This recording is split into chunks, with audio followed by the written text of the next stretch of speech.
You're here on this case? I am. Thank you, Your Honor, because I was worried about me not having audio as well. Yeah, So it I'm just works out checking my quite. audio, making sure that everything's working right, because then I start going on the record and it doesn't. I know people here can hear me. I don't have that problem, but all right. Miss Fortuna Gill, where are we heading today? If we want to just start on, I believe Gilmore is still on our docket. That's going to be a nollie process. Myron Gilmore? Yes. All right. So we're on the record in docket 2502972. That's people of the state of Michigan versus Myron Gilmore. Appearances. Oh, let's we gotta change that. Let's say the 5th.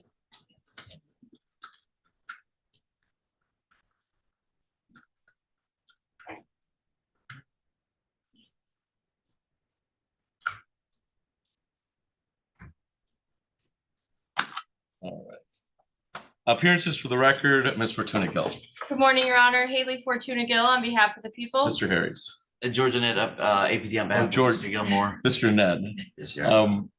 This is the time set for a jury trial in the matter. Ms. Fortuna Gill, how are we proceeding? Your Honor, at this time, the people wish to dismiss this case. It's my understanding Mr. Gilmore is not here because he was informed by my office this case was being dismissed, so I believe there was a bit of a miscommunication. I think we were hoping to get the nollie process in before the holiday, and that just did not happen. So, all right. So the nollies to follow concerning this matter, is that your understanding, Mr. Ned? I'm assuming you don't have any objection. No objection, Your Honor. Okay. Thank you. All right. So on 2502972, I'll await to sign the nollie process to be injured by the people of the state of Michigan. Anything else on the record in 2502972, Ms. Fortuna Gill? not for the people. Mr. Ned. No, Your Honor. Thank All you. right, thank you. You're ready on Swain next, Your Honor. Thanks, Your Honor. Candace Swain. And Mr. Ned, did you have nice holidays? Yes, Your Honor. Thank you. How about you? Very nice. Could be better, could be worse, right? It could. I think Keith's passing hit contemporaries kind of, Yeah. you know. All right, this is for Mr. Gilmore. I should sign this. Especially after Mataloni's passing, that's like, you know. Yeah, two shocking. Yeah, it's kind of shocking losses. not a good time to be in your 60s or 50s, you know. All right, Candace Swain.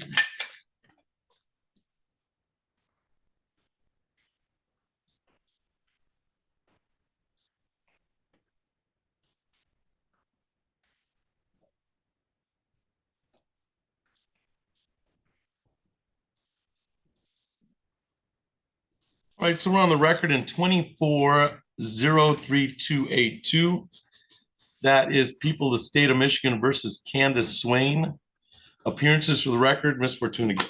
Haley Fortuna Gill on behalf of the people. Mr. Harris. Assistant Public Defender James Harris here on behalf of Ms. Candace Swain, who is currently standing to my right, Your Honor. And ma'am, you are Candace Nicole Swain, is that correct? Correct. Thank you. This is the time set. I have it set for a final pretrial and then a contempt hearing, PA 53. Ms. Fortuna Gill, how are we proceeding? Your Honor, the people do not have the necessary witnesses required to proceed on either matter, the PA 53 or the final pretrial. I do want to place for the record that one complaining witness did appear this morning to inform me that they did not want to proceed on this matter and did not wish to participate. There has been no contact with the other complaining witness. Given that one complaining witness is not interested in proceeding and the other one has failed to appear, Your Honor, I'd ask if the court would dismiss the case at this time, as well as the PA 53 contempt violation. And I would request that any copy of the dismissal be provided to my client. All right, so based on the defendant's attorney's motion to dismiss without prejudice, I'll grant that motion. And I have a nollie process to sign on that. And then I think I can, per the dismissal of file 2403282, I can also dismiss the PA 53 for the same reason. So, and I don't need a nollie process on that one.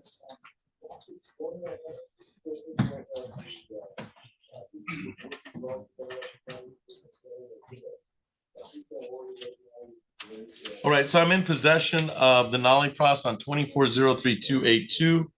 One of the complaining victims appeared and indicated they did not want to proceed.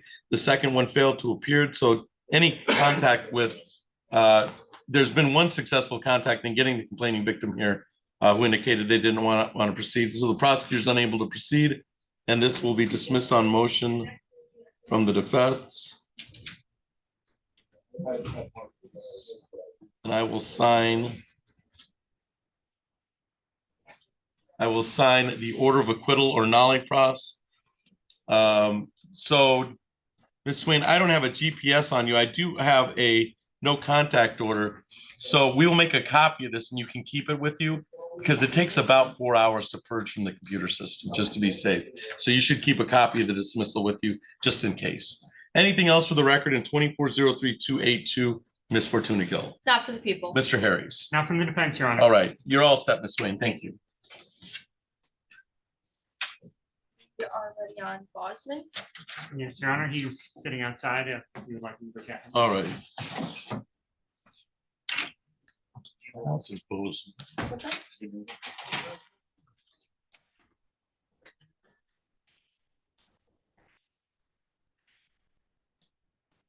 Always one.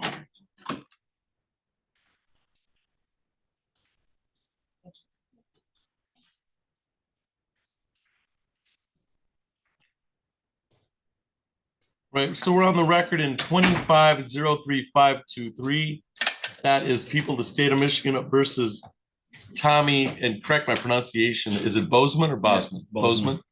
Bozeman. Appearances for the record, Ms. Fortuna Gill. Haley Fortuna Gill on behalf of the people. Mr. Harris. Assistant Public Defender James Harris here on behalf of Mr. Tommy Bozeman, who is standing to my right. Mr. Bozeman, if you could please state your first and last name for the record. Tommy Bozeman. Thank you. This is time set for a final pretrial in the matter. Ms. Fortuna Gill, how are we proceeding? Your Honor, it's my understanding the defendant wishes to plead today to an offer that was extended to plead to an amended count 1 of OWI first. So if, and this is a, so this would be without the supplement, right? Yes, That is Your Honor. correct, Your Honor, This is a and second offense notice, so it'd be pleading to count 1 and dismissing the supplement. that would be correct. Your Honor, I believe there was also discussion of a Killebrew agreement to not from jail. That is correct, Your Honor. Thank you, Mr. Harris. Second offense.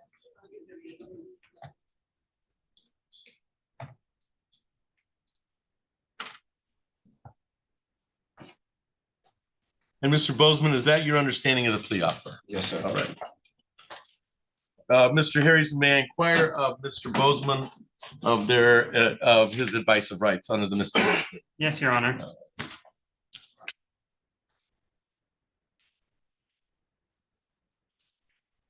All right, so Mr. Bozeman, you have the following rights in this misdemeanor plea. This is a plea to the count 1 with the second offense being dismissed. So it'll be a plea to the count 1. It will only be at a plea to count 1. You have the right to be tried by a jury to be presumed innocent until proven guilty, to have the prosecutor prove beyond reasonable doubt that you are guilty, to have witnesses against you appear at trial, to question any witnesses that are brought against you. You are represented today by Attorney James Harris. He would be present to cross-examine any witnesses or contest any charges brought against you by the people of the state of Michigan. Do you understand that, sir? Yes, Your Honor. You have the right to have the court ordering witnesses appear in your defense, remain silent during the trial, not to have that silence used against you, and to testify at trial if you choose to testify. If your plea is accepted, you'll give up the claim the plea was a result of any promises other than what we placed on the record, or threats that it was not your choice to plead guilty. You'd also be giving up the right to appeal anything from trial. Since you won't be having a trial, you'll be pleading guilty to the misdemeanor, count 1 misdemeanor, 93 days, and or $100 to $500 fine. Is it still your wish today to plead guilty to count 1? Yes, Your Honor. I'm going to raise your right hand as best you can. Do you solemnly swear affirm to tell the truth, the whole truth, and nothing but the truth under penalty of perjury? I do. All right. I'm going to bring your attention back to Cedar Street in the city of Lansing on November 21st, 2025. Were you at North Cedar Street and Erie Street in the city of Lansing, Hingham County at 48912 on November 21st, 2025? Yes, Your Honor. Were you operating a motor vehicle open to the open to the general public, Yes, Your Honor. in an area open to the general public. Did you learn sometimes during, while you were operating or after you were operating, that you were operating with a blood alcohol level of over 0.008? Yes, Your Honor. Anything towards a factual basis, Ms. Fortuna Gill? No, Your Honor, the people are satisfied. Mr. Harris? Nothing from the defense, Your Honor. I'll take this as a plea to count one. The second offense notice is dismissed.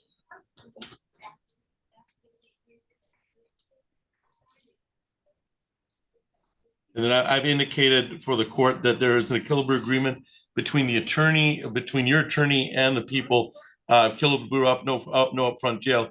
You understand that if I did something differently from that, you'd have the opportunity to withdraw your plea. Do you understand that, Yes, sir? Your Honor. All right. We'll refer to probation. So probation is 1-4 down. They'll either set up a meeting today or schedule it, and we'll see what options are available to us at sentencing. And then we'll set a sentencing date for March 2nd at 1:30.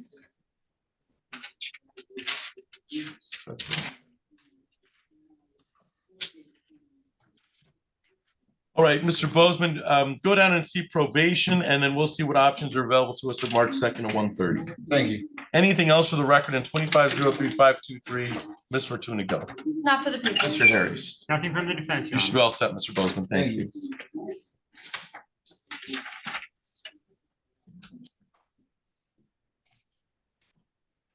Where are we heading next, Ms. Fortuna Gill? Yes, Your Honor, we are ready on Fizette.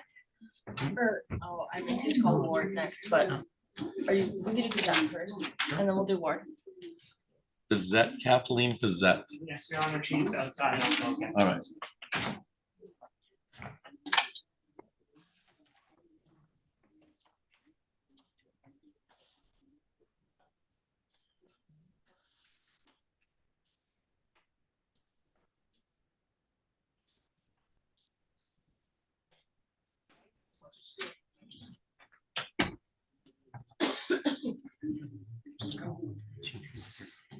Oh, yeah, of course.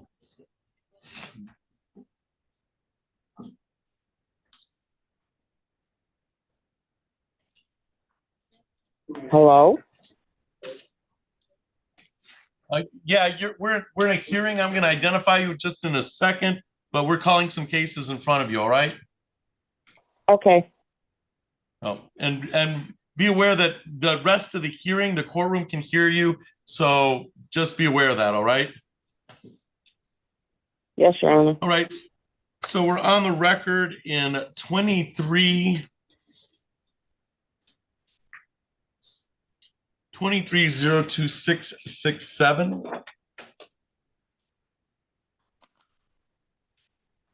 23-02668.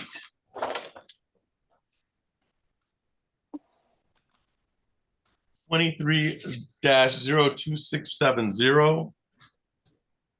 I'm sorry.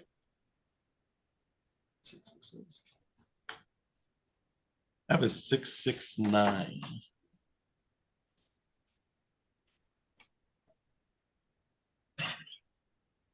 Which should be part of the mix, but I don't have it on my docket. I have a 649. Probably just got overlooked. All right. Well, There should be a total of 8 files. yeah, let's see. I've got 2. Let's see. That 669 is the one that will we have 23-02670. 24-00649. 24-00650.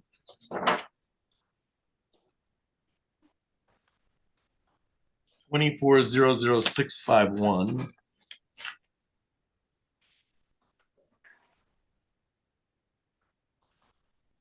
24-00652.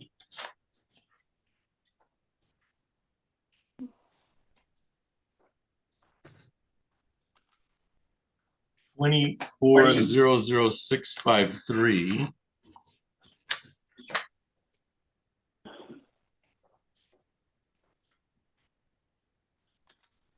And then the 23026669 is not a part of this.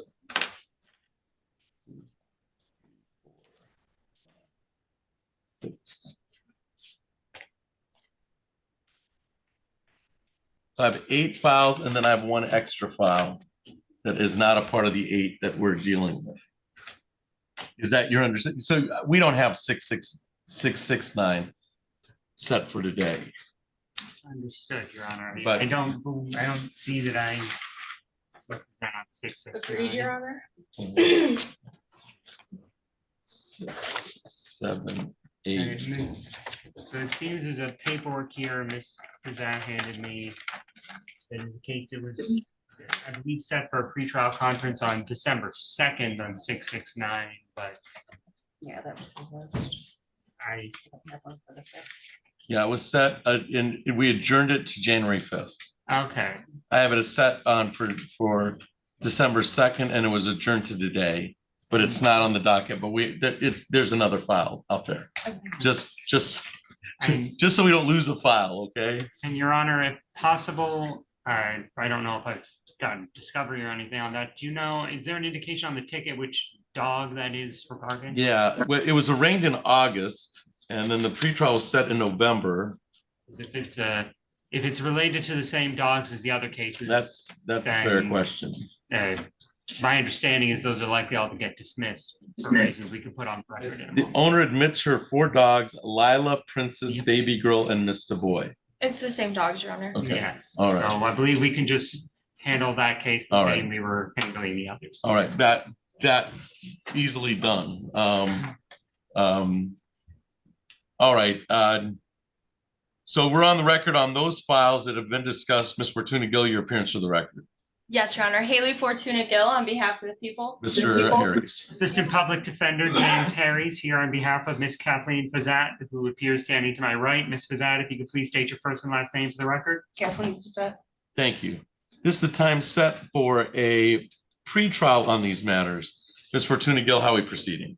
Your Honor, it has come to the people's attention that Miss Fizette is not the owner of these dogs and that she no longer has possession of these dogs in any shape or form. And so the people would move to dismiss these cases, including the 4 dogs, Lila, Princess, Baby Girl, and Mr. Boy. All That right, is correct, Your Honor. When I spoke with Ms. Fazat, she indicated that at the time, these were dogs that belonged to her daughter that she was watching while her daughter was incarcerated.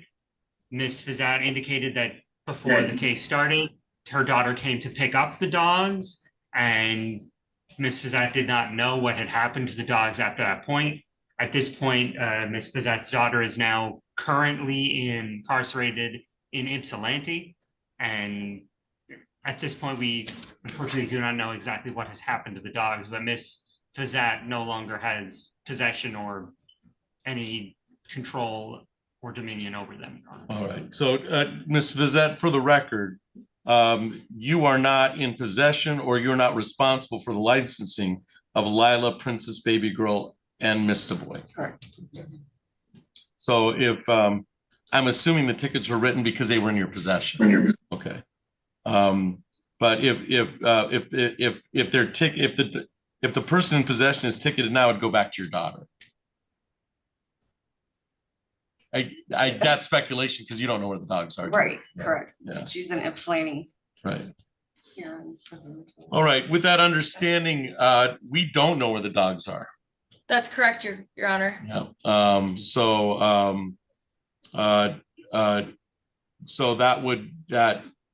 that feeds the process as to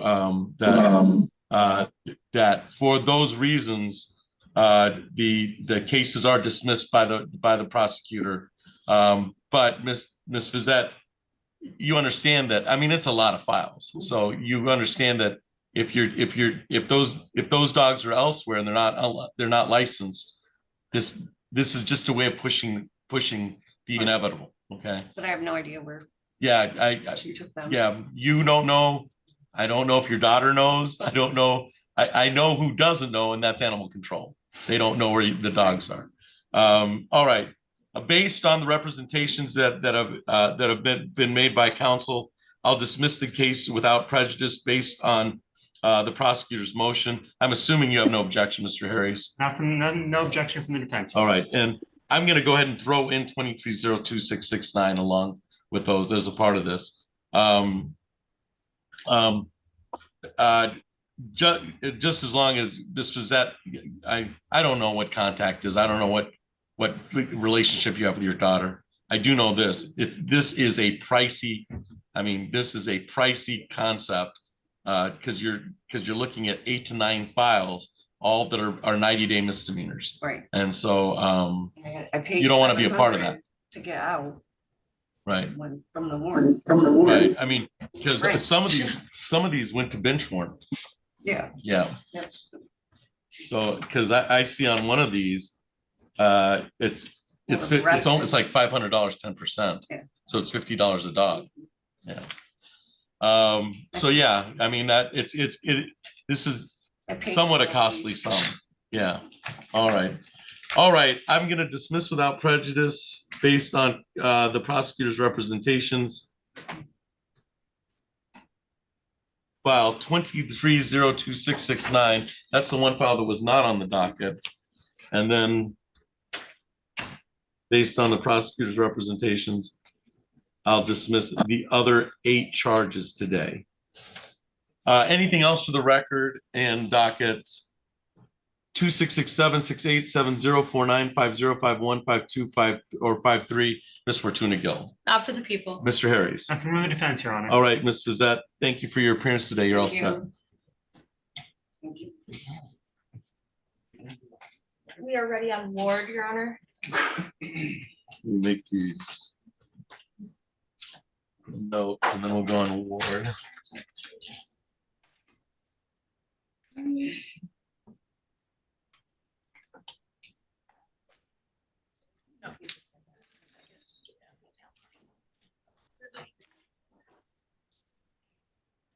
There's where that came from.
This is Ward, Yes, Your Honor. Jamie Ward.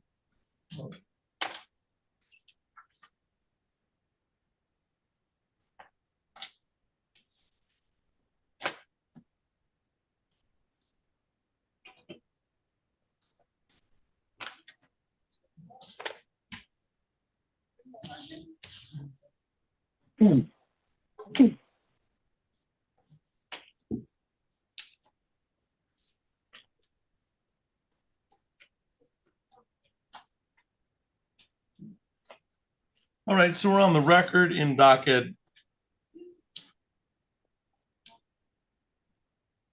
218-05184. That is People of the State of Michigan versus Jamie Ward. Appearances for the record, Ms. Fortuna Gill. Haley Fortuna Gill on behalf of the people. Mr. Harris, Mr. Annette. George and APD on behalf of my clients. And ma'am, you are Jamie Ward, is that correct? Thank you. This is the time set for a final pretrial in the matter. Ms. Fortuna Gill, how are we proceeding? Your Honor, at this time, the people would like a little time to explore a potential diversion solution on this matter. So if we could adjourn this and have another final pretrial, or if the court prefers, we could set a jury trial date out. And we would, of course, inform the court as soon as possible when we reach a resolution. This was previously considered by diversion, and then this is a reconsideration. That would be correct, Your Honor. Is that your understanding, Mr. Ned? Yes, Your Honor, my indication is that my client, well, there was a ticket, given back in, 2018. My client does not remember rejecting diversion. She did move a few weeks later. And then she did not know about this case until she got pulled over one day. I believe based on her criminal history since then, which is, I believe, none, she would still be eligible for diversion as long as she did not initially reject diversion, All right. which happens quite often. People move and diversion is rejected when there's no response. I'm going to set for final pretrial, so I'll agree to adjourn the final pretrial based on the age of the case. It's an 18-05-184. 2, this was accepted. This was rejected initially from diversion, should be looked at again, I would assume. So we'll set for final pretrial, we'll adjourn to January 26th at 8:30. All right, so we'll set, we'll adjourn the final pretrial to January 26th at 8:30 for reconsideration for diversion. Anything else for the record in 18-05-184, Ms. Fortuna Gill? Not for the people. Mr. Net? No, Your Honor. All right, Ms. Ward, we've reset this for January 26th at 8:30, all right, ma'am? Thank you. You should get a notice, or should it just come in the mail? We'll get it, Mail's- we'll get it mailed, but is that, I have a Lewis Street address. Is that still Lois Street? Is that still a good Yeah. address? All right, that's where notice will be sent to. Or you can get, we'll send you the notice. Yeah, I think it's coming right now. That was what I was checking. I didn't know if you were gonna get notice here. Thank you. We're ready on Owens.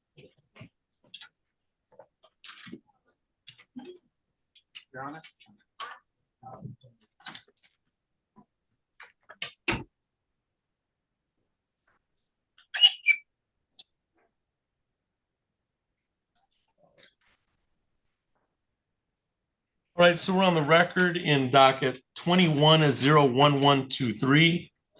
That is People of the State of Michigan versus Yolanda Owens. Appearances for the record, Ms. Fortuna Gill. Haley Fortuna Gill on behalf of the people. Mr. Harris. Assistant Public Defender James Harries here on behalf of Ms. Yolanda Owens, who's standing to my right. Ms. Owens, if you could please state your first and last name for the record. Yolanda Owens. Thank you. This is the time set for final pretrial on the matter. Ms. Fortuna Gill, how are we proceeding? At this time, the people do not have the necessary witnesses present to proceed on this matter. I'm looking now and they were subpoenaed and my office has not had successful contact. I do anticipate a motion for Mr. Harris. Yes, Your Honor, and given that the complaining witness has not appeared today, I would ask that the court would dismiss this case. At this time, if the court does grant that request, I would request that a copy of the dismissal be provided to my client. All right. So based on the defendant's motion and prosecutor's representations that the people are unable to proceed, the complaining victims were subpoenaed and have failed to appear. So any contact to get them successfully here has been unsuccessful. I'm in possession of a dismissal without prejudice on 21-01123. I will sign the nollie pros accordingly based on the defense attorney's representations. And I have a no contact order, Mr. Owens, so that you should keep a copy with you. It takes about 4 or 5 hours to purge it from the system. There is no GPS, so there's no reason that you should have that removed, but you should carry a copy of this just in case. Anything else for the record in docket 21-01123, Ms. Fortuna Gill? Not for the people. Mr. Harris? Nothing from the defense, Your Honor. All right, Ms. Owens, my court officer will give you a copy. Thank you for your appearance today. Thank you, Your Honor. We're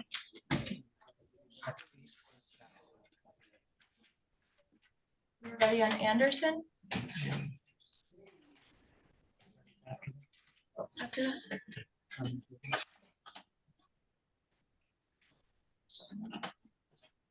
And Mr. Zany, you're here on Anderson? I am, Your Honor. Good morning. All right. Free. Oh, shit.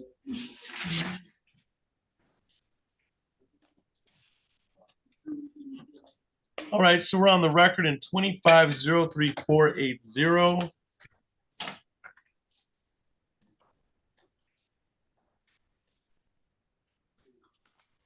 I'm sorry. There's 25-03480, 25-03481, and 25-03482. That is people of the state of Michigan versus Victoria Anderson. Appearances for the record, Ms. Fortuna Gill. Haley Fortuna Gill on behalf of the people. Mr. Zany. Good morning, Your Honor. Edward Zane on behalf of Miss Anderson. She's present to my right, appearing via Zoom with consent. All right, and ma'am, you are Victoria Anderson, is that correct? Yes, Your Honor, that is correct. Thank you. This is the time set, and you can hear me all right, Miss Anderson? Yes, I can.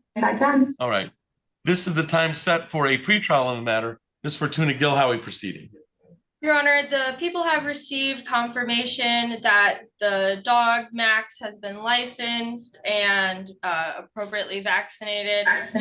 So for that reason, the people would move to dismiss these files for compliance. All right. And is that your understanding, Mr. Zany? It is, Your Honor.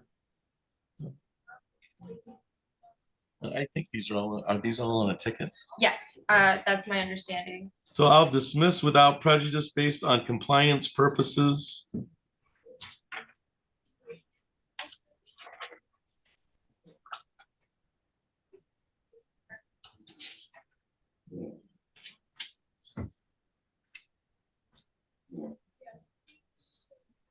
Anything else for the record on 25-0348081 or 82, Ms. Fortuna Gill? Not for the people. Mr. Zany? None from defense, Your Honor. Thank you. All right, you should be all set, Ms. Anderson. These are all dismissed for compliance purposes. Thank you for your appearance today. Thank you, Your Honor. Thanks, everyone. You're all set, Mr. Zany. Thank you. Take care. Bye.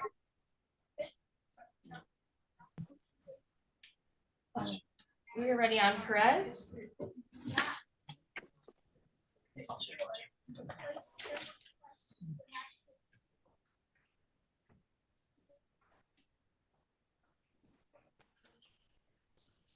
It's Carmen.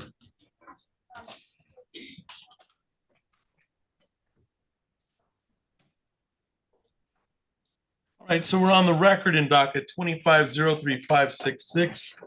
That is people of the state of Michigan versus Carmen Perez. Appearances for the record, Ms. Fortuna Gill. Haley Fortuna Gill on behalf of the people. Mr. Harris. Assistant Public Defender James Harris here on behalf of Ms. Carmen Perez, who's standing to my right. Ms. Perez, will you please state your last name for the record? Carmen Perez. Thank you. This is the time set for a final pretrial on the matter. Ms. Fortuna Gill, how are we proceeding? At this time, Your Honor, we do not have the necessary witness required to proceed on this matter. They were subpoenaed. They have had contact with my office, but I would not say that a successful contact. Given that the complaining witness was subpoenaed today, Your Honor, and has failed to appear, I would ask that the court dismiss this case at this time and provide a copy of any dismissal to my client. All right. So based on representations of the prosecutor that the complaining victim has failed to appear, there's been some contact, but obviously unsuccessful contact in getting them here. They have not, and then there's a failed to appear yes to the subpoena. I'm going to grant the motion to dismiss without prejudice based on the representations of the counsel. Ms. Perez, this means this is dismissed without prejudice, which means that people could reissue if they choose to, but for our purposes today, the case is dismissed. I do not have a GPS tether. I do have a no contact order, so you should keep a copy with yourself just in case. It takes about a few hours to purge from the computer system. Anything else for the record in 25-03566, Ms. Fortuna Gill? Not for the people. Mr. Harris? Not from the defense, Your Honor. All right, you should be all set, Ms. Perez. Thank you. We'll give you a copy for your records.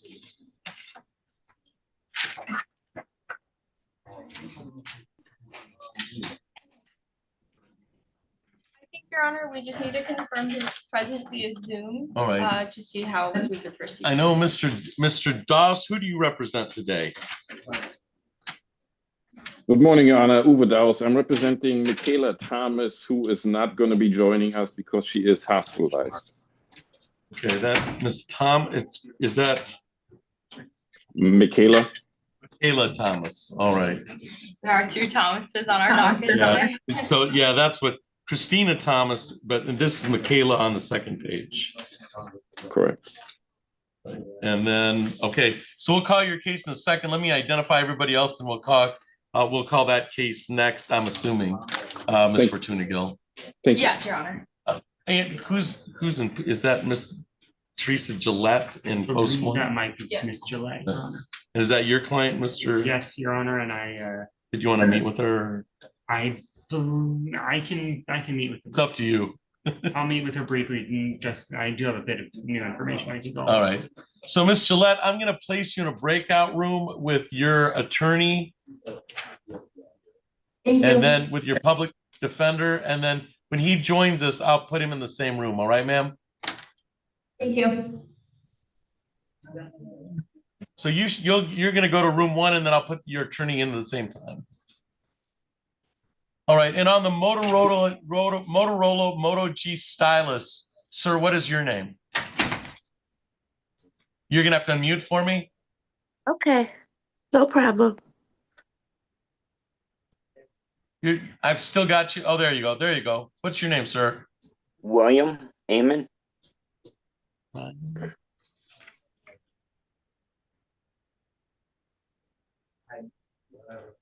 That is Mr. Harry's client as well. What time is that one, sir? 9:30.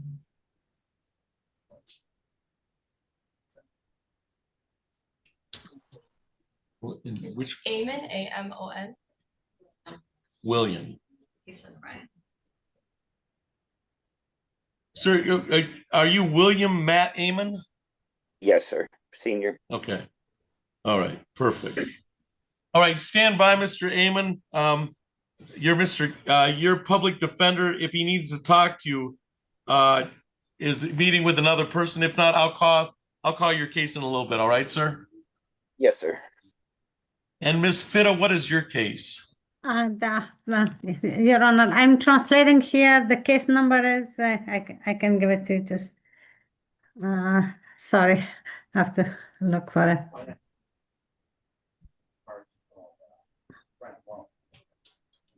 As for Fatima Batul, the case number is, Okay, it's 25-01743. yes, Your Honor. All right. Yes. All right. Yes, 25-01743. I don't have that, I don't have Batul represented. I have Mr. Harry's showing on my Okay. end. All right. So, Ms. Fitta, we may place you in a room with the defense attorney and Ms. Batul so you can interpret during that session, all right? And then No we'll come back problem. and put it on the record. No problem. Thank you. Okay. I'll wait to see Mr. Harris because he's meeting with another client. Okay. Sounds good. Thank you. And then from under the moniker Corsica family, if you can unmute. Corsica family. Right here. Hi. What's your name, ma'am? Corsica Lions.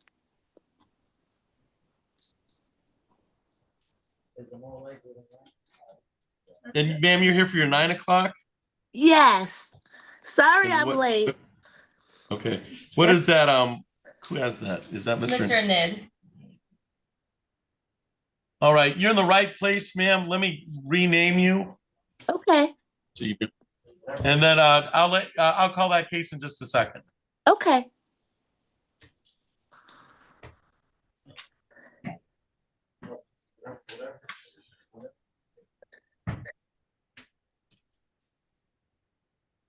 I think we're good on Thomas. What we have Mr. Dodds.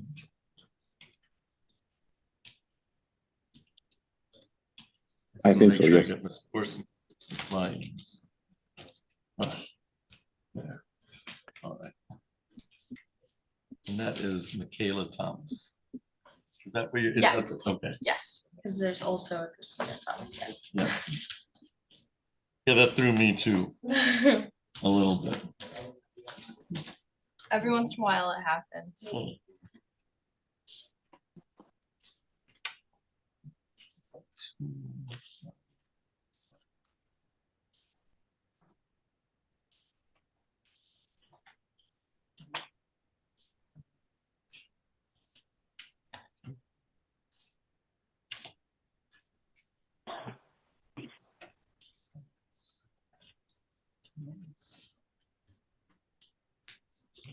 Okay.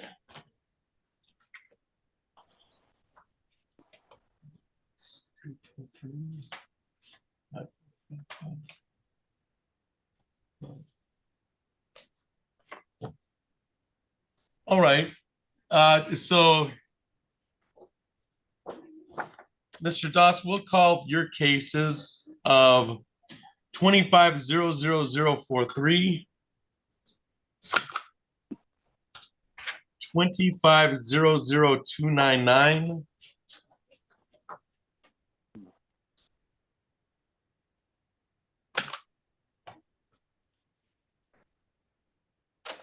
25-00555, and 25-02054. That doesn't sound right.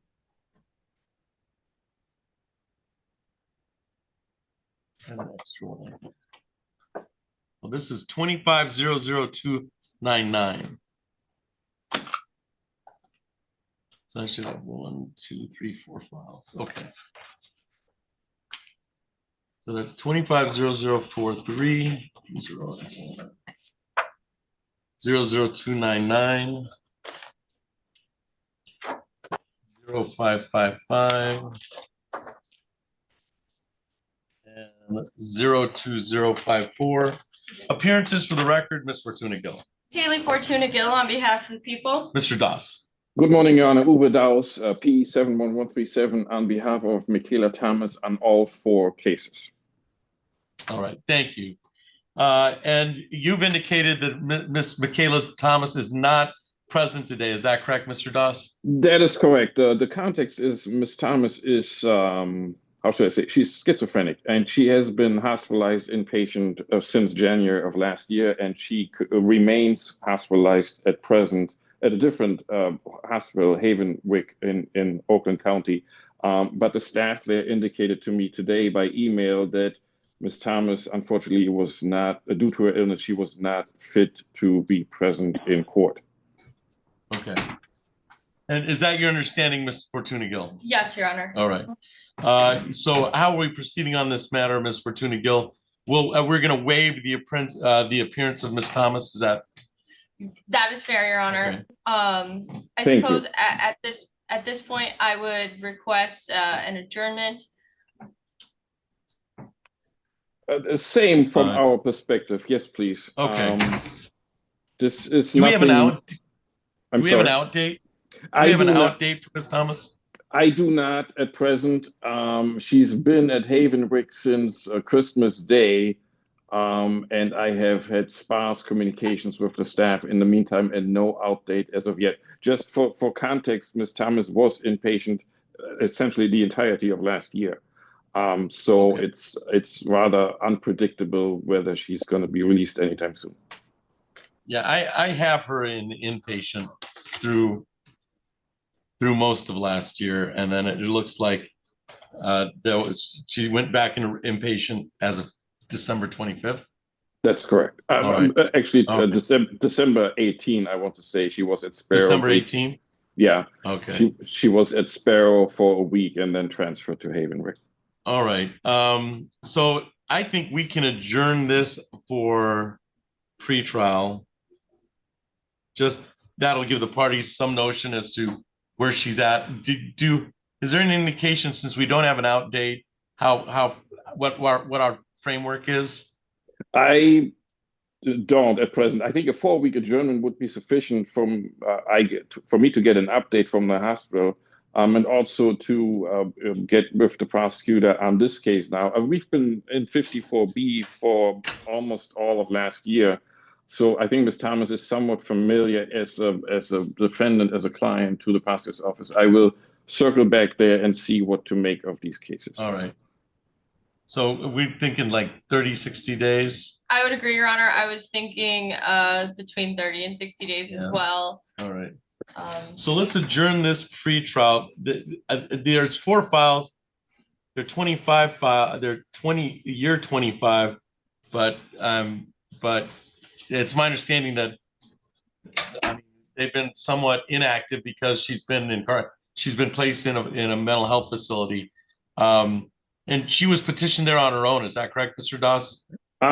First, I mean, in sequence, I mean, she has been hospitalized 20 times since maybe 2016, but the last hospitalization in, I want to say, January of last year was by a probate court petition, yes, by mental health petition. Then, however, we did have a competency referral. Ms. Thomas had been found incompetent by Judge Babcock, but restorable, and but was not restored by the time that case then got dismissed. So the competency issue essentially was not resolved. Rather, the case out of which that referral had been made was dismissed. All right. So we still have a competency issue on some level. We do. Understood, Your Honor. Okay. All right. Let's adjourn. Let's adjourn for 60 days out, and then I'll wait to hear from the prosecutor concerning when if it's an earlier time period and what the prosecution is going to do in regards to these cases. All right. So we'll adjourn for pretrial 2. March 2nd at 9 a.m. March 2nd at 9 o'clock. See, that's on 25-00043. We'll adjourn the pretrial for 00299 for March 2nd at 9 o'clock. And on 25-00555, we'll adjourn to March 2nd at 9 o'clock.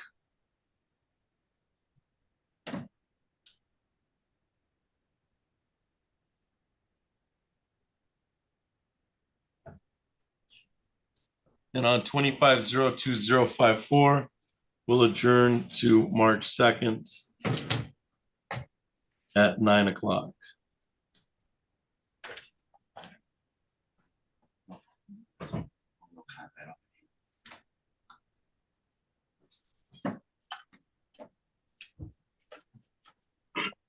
All right, anything else for the record in any of those 4 files, Ms. Fortuna Gill? Not for the people. Mr. Doss? Not from me, just thank you and appreciation for the understanding. All right.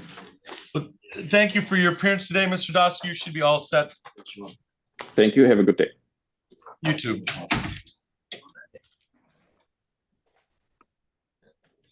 Are you ready on anything? Sorry.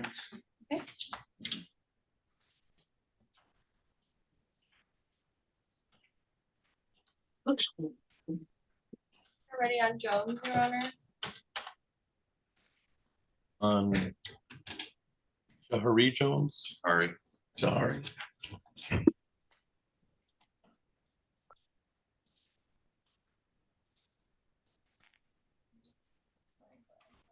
Yes.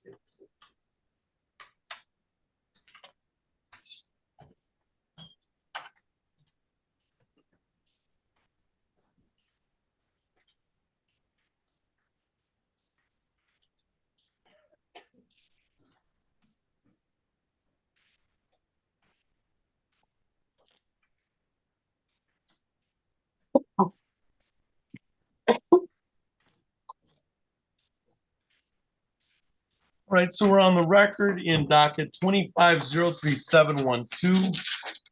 That is People of the State of Michigan versus Jahari Jones. Appearances for the record, Ms. Fortuna Gill. Haley Fortuna Gill on behalf of the people. Mr. Annette. George, in APD, on behalf of my client, saying, am I right? And sir, you are Jahari Dante Jones, is that correct? Yes, sir. Thank you. This is the time set for a pretrial in the matter. Ms. Fortuna Gill, how are we proceeding? Your Honor, at this time, we would request a final pretrial with negotiations to continue. And is that a fair statement, Mr. Annette? Yes, Your Honor. We'll set for final pretrial on February 2nd. second at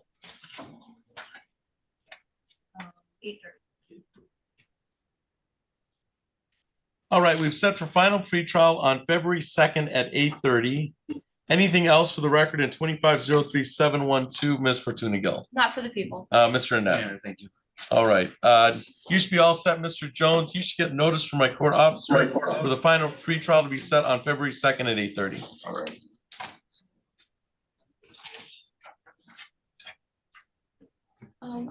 I believe we are at a standstill. All right. Let me identify these two, and then this is Mr. Harry's in. He's in another breakout. All right. So on on cell phone ending in 9599, can you please identify yourself? Yes, Your Honor. My name is Christina Thomas. I'm ready, Your Honor. You ready, Honor? Okay.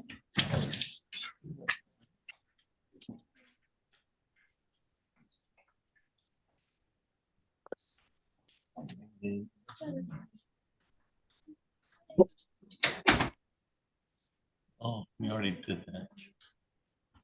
And on the cell phone ending in 1775, could you please identify yourself?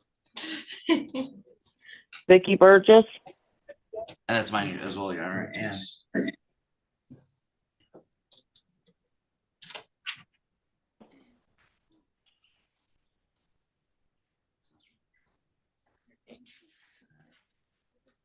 Who did you want to call first, Ms. Thomas or Ms. Burgess? We're Or running do you need to meet with either one of those? no, let's do Christina Thomas, and I might not meet that, yeah.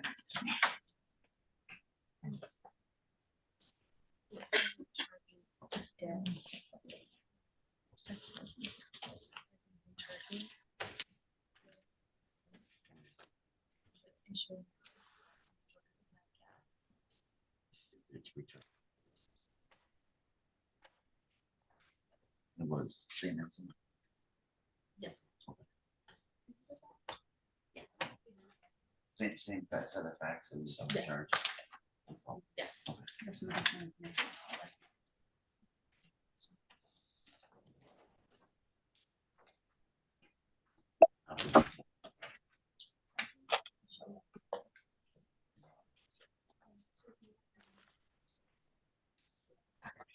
I really appreciate it. Are we ready on Ms. Thomas? Yes. Yes, Your Honor. All right, so we're on the record in 2503-186, 2503-187, 2503-188, and 2503-189. That is people of the city of Lansing, or people of the state of Michigan versus Christina Thomas. Appearances for the record, Ms. Fortuna Gill. Haley Fortuna Gill on behalf of the people. Mr. Annette. George Annette, APD, on behalf of my client, is appearing via Zoom. And ma'am, you are Christina Thomas, is that correct? That is correct, Your Honor. And you can hear me all right, Ms. Thomas? Yes, I can. All right, thank you. This is the time set for a final pretrial in the matter, in these matters. Ms. Fortuna Gill, how are we proceeding? At this time, Your Honor, we would move forward with the jury trial. It's my understanding the defendant needs a little bit more time. That's correct, Your Honor. Due to indigency, and some unexpected matters, money became an issue. My client should be in compliance anytime past January 26th. So we start for a jury trial sometime around that time. I don't think, we won't be going to jury trial. All right, so let's set it past January 26th for jury trial. February 2nd at 8 a.m. Yeah, Ms. February, Thomas, sorry, can I ask her? yes. Ms. Thomas, does February 2nd work? Yes, it does. February 2nd at 8 a.m. 8. All right, so we've set this matter, these four matters for jury trial for February 2nd, 8 o'clock, with the understanding that if you receive any paperwork or information from Mr. Ned, we can entertain, we can set it earlier if we need be. Would that be a fair statement, Ms. Fortuna Gill? Yes, Your Honor. Yes, Your Honor.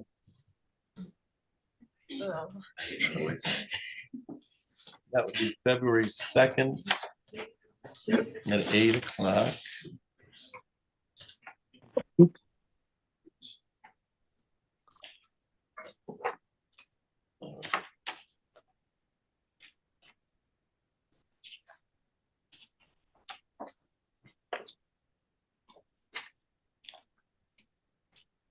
So that's on file 25-03186 and 25-03187.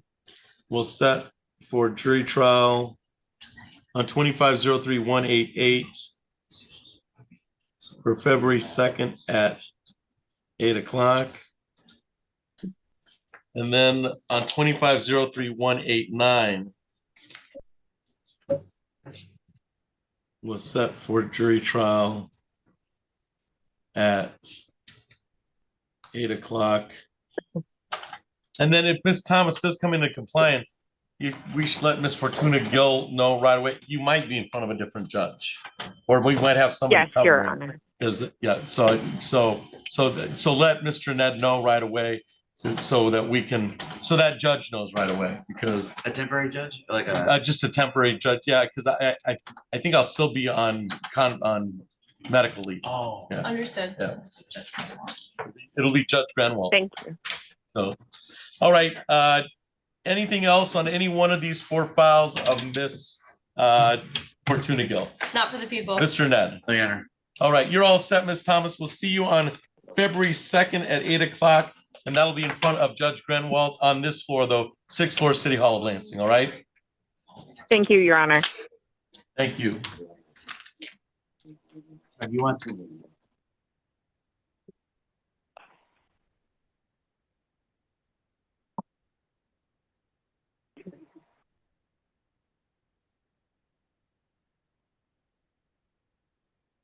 There we go. Ms. Burgess, can you hear me? Yes, Is your number still ending in 1775? yes.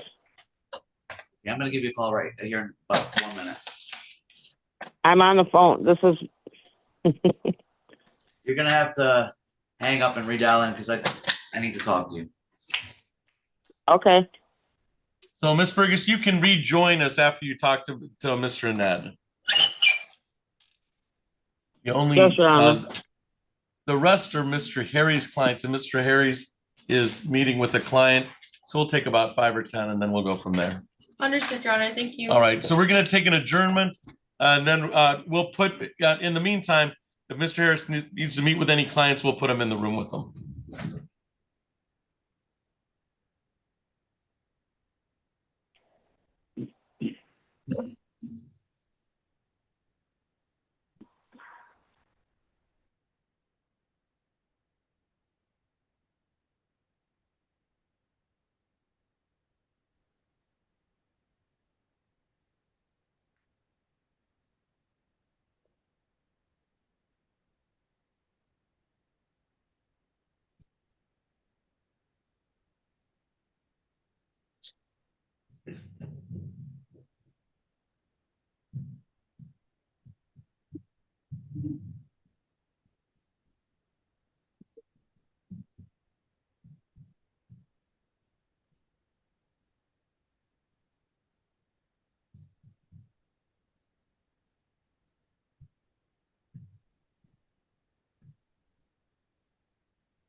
Going all right. Yeah. He's taking a.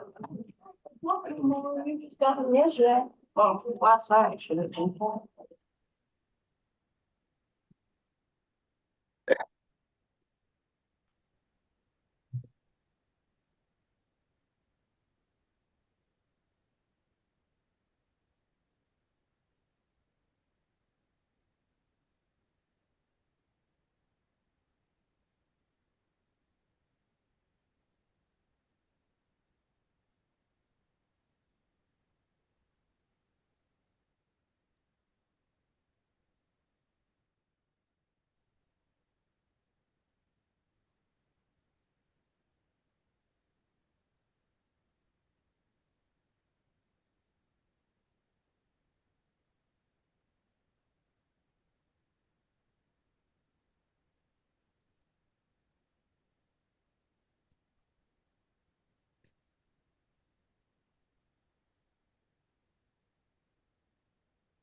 Hello?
Huh?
Mm.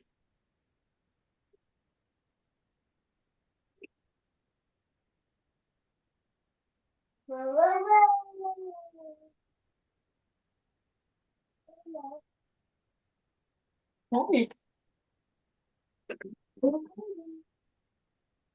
Sugar again. Mm.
Mm.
What?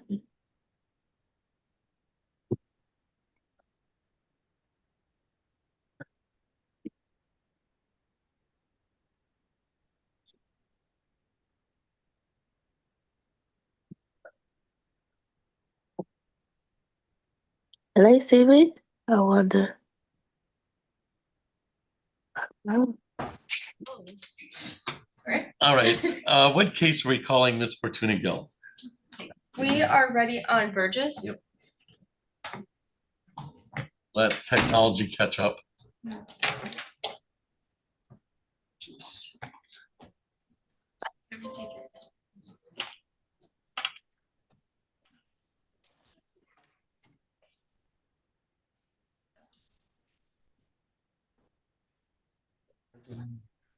waiting for the. Oh, you know what? Yeah. Sorry, she's on her way. I think she's on her way. I think she tried to. That's all right. We have time since we're waiting to be recorded. Yeah. No worries.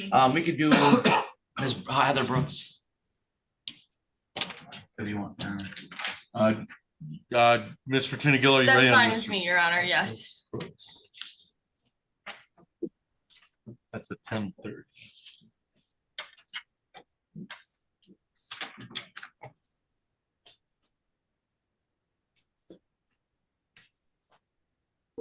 All right, and we're all set.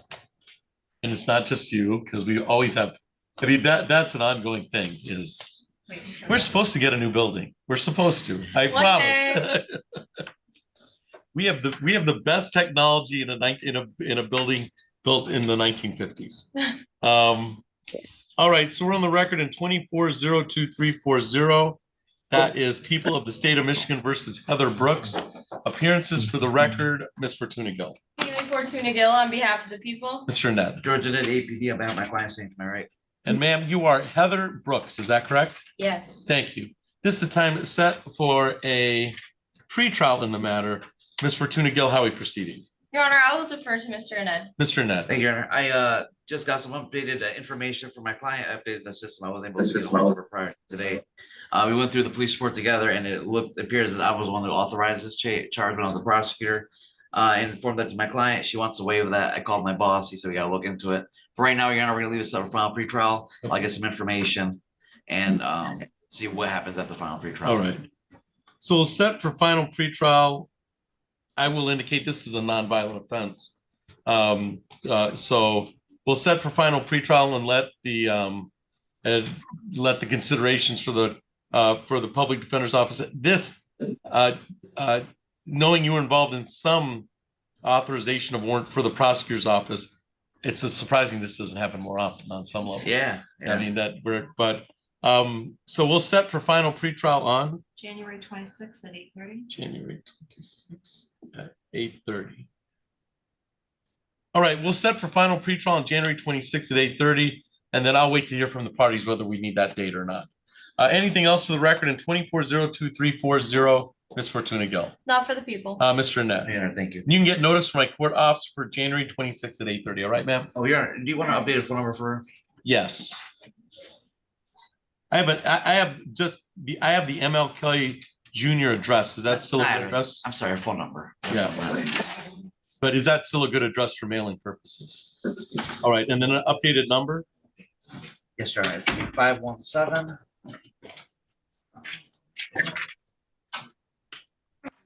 Almost there.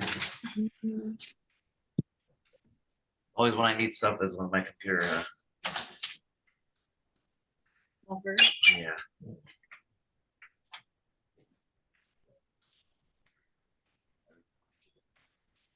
We have the 6862 previous number. It's changed. Hello, honey, what's good? That's not my number no more. I had no choice of changing. All right, let Mr. Ned know so he's not waiting on his computer and we can change, or do you have it, sir? I do. What's the number? 517-885-8312. 8312. All right. I'll update the number for the court file. And Ms. Brooks, we'll see you on January 26th. Okay. All right, you're all set. Thank you.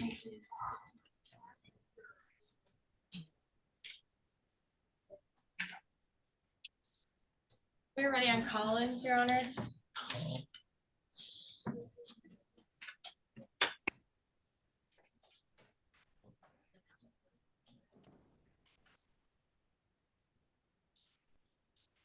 All right, so we're on the record in docket 25-03456.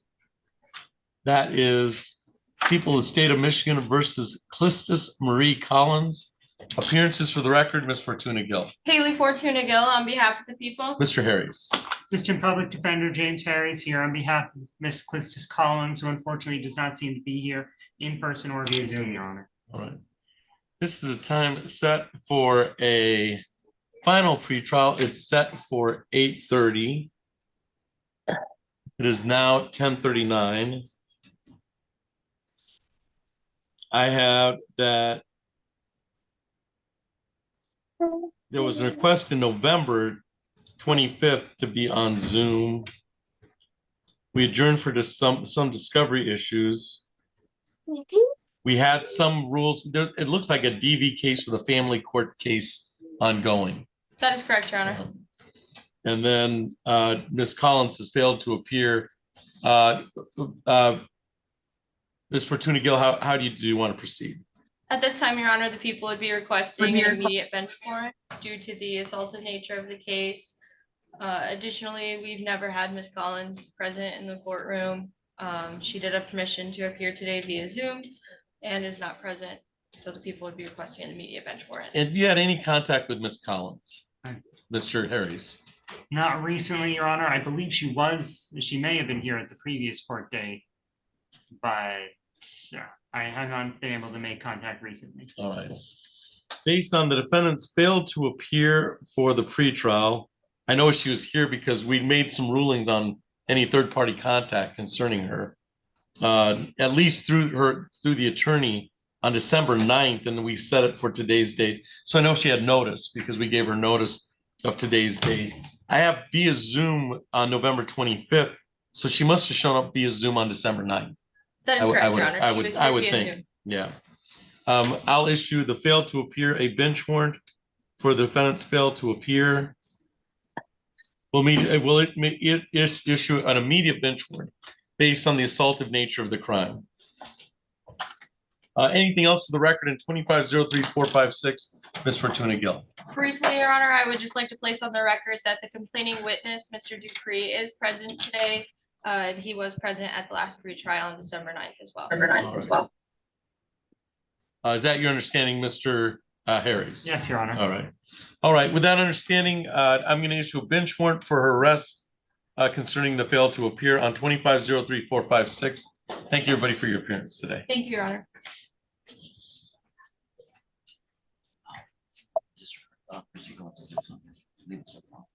Okay. I'm gonna Batul. We're already on Batul.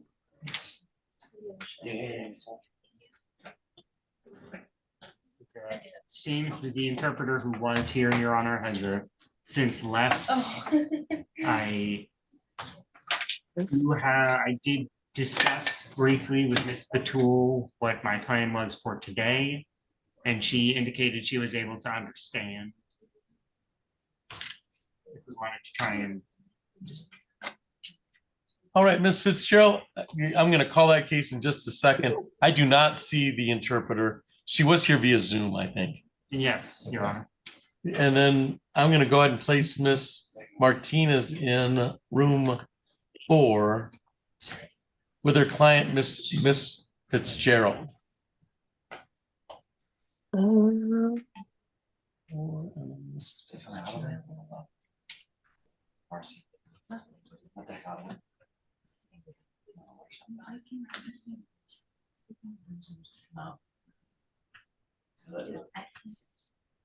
I lost Miss Fitzgerald.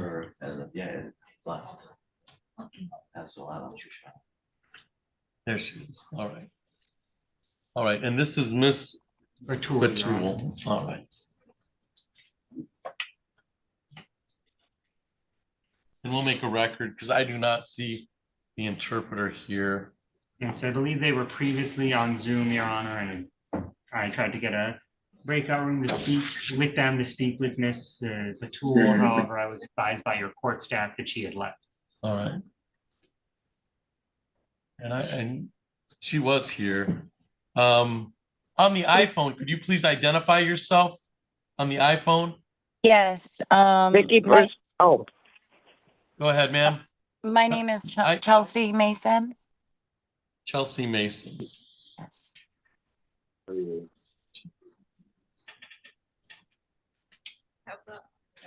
And Miss Mason, what case are you here on? I'm here on a domestic violence. Are you the victim? You're not No. on our docket, so I'm not the victim, but I should be. So I don't know. I just have a orange paper here. have you been? What's the number? The meeting ID number? What's the number on your piece of paper? Well, I have this orange paper here.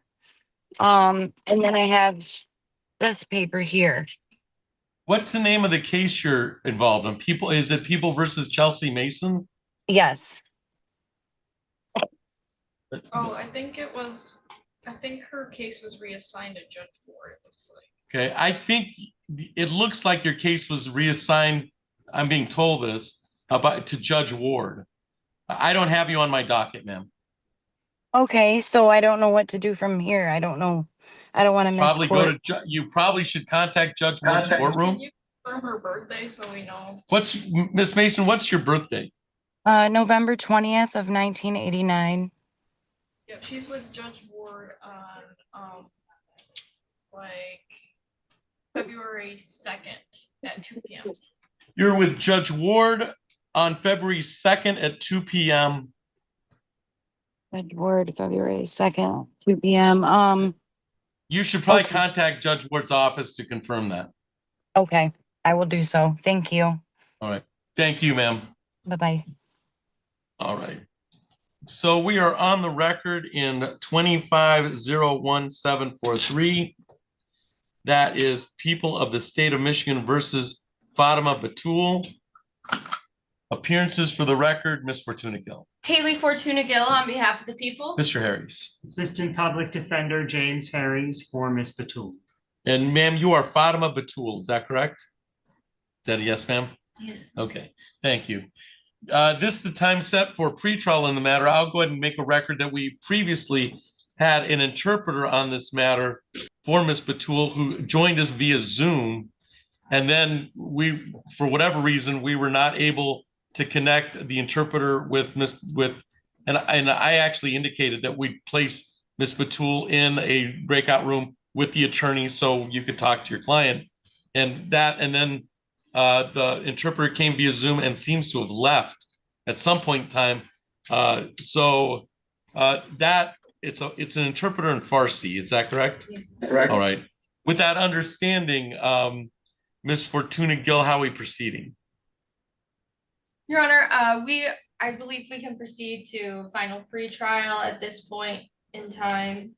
That is correct, Your Honor. I have spoken with Ms. Batul about getting this case set for final pretrial. She did advise that she understood. However, just in case, Your Honor, for potentially going over legal concepts or other things, I would request if the court could have a interpreter scheduled for in person for that final. Yeah, I think that's a good idea, Mr. Harris. We'll need an interpreter in Farsi needed for that date for final pretrial, just in case there's any rights to go over and you have a better type of communication with Mr. Harris at the time, okay? So we'll set for final pretrial on January 26th at 8:30. January 26th at 8:30. And then we'll have an interpreter on that occasion. My preference is that interpreter not be via Zoom, that we have that interpreter live. But I don't always get my preference. But that would be my preference. Anything else for the record in 25-01743? I've reset it for January 26th at 8:30. Ms. Fortuna Gill. Not for the people. Mr. Harris. Nothing from the defense, Your Honor. All right, Ms. Bartul, you're all set. Thank you for your appearance Thank today.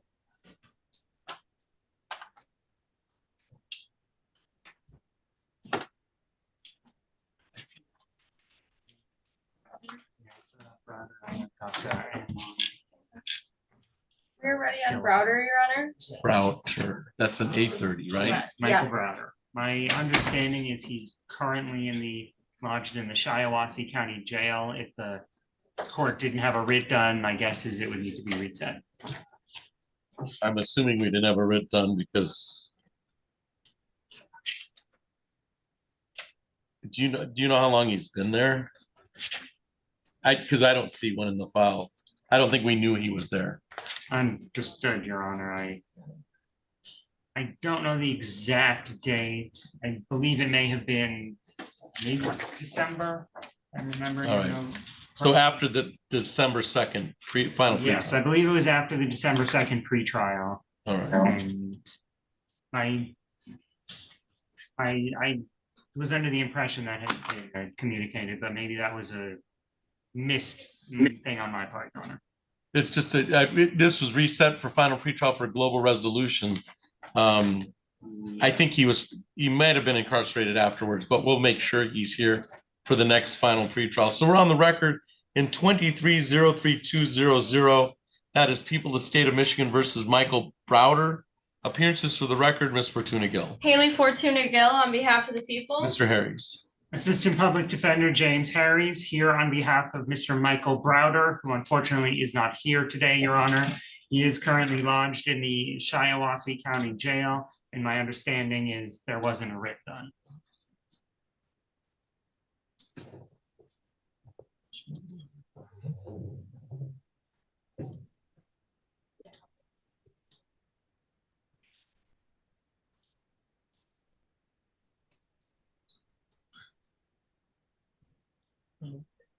And is that your understanding, Ms. Fortuna Gill? Yes, Your Honor. All right, so we will set it for a final pretrial again, and then we'll writ them out. We'll do the writ, and that there'll be a final pretrial date of January 22nd, I mean 26th.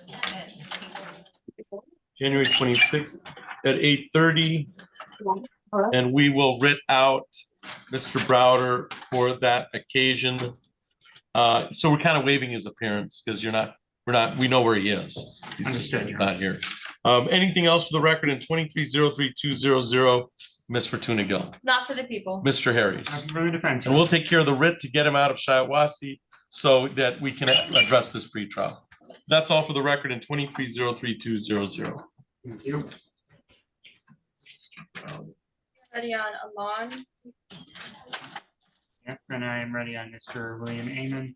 I will note, Your Honor, that I believe Ms. Fitzgerald is a co-defendant on that case. All right, and Ms. Fitzgerald has Conflict counsel? Ms. Martinez, yeah, from the, so let's call both those cases together. Obviously.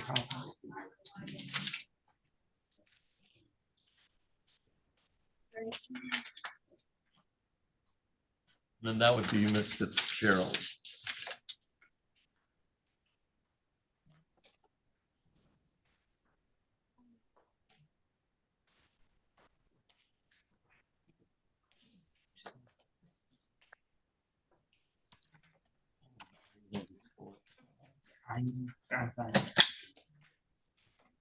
Keep them together.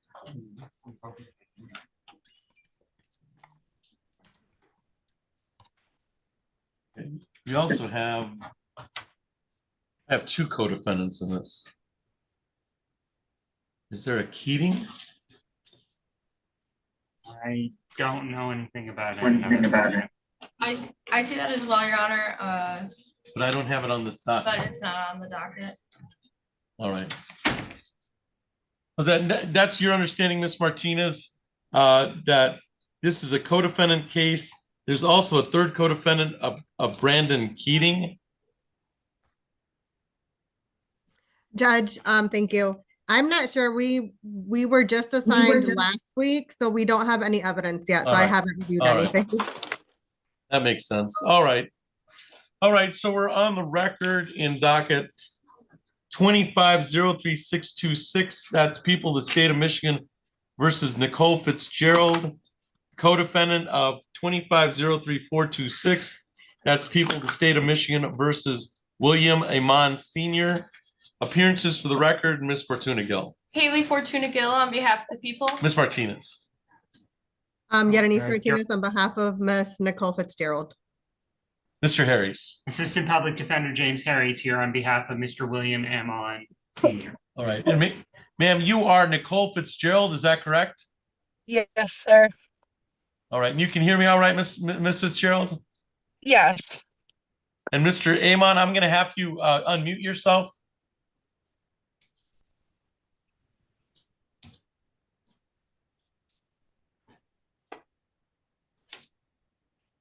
Okay.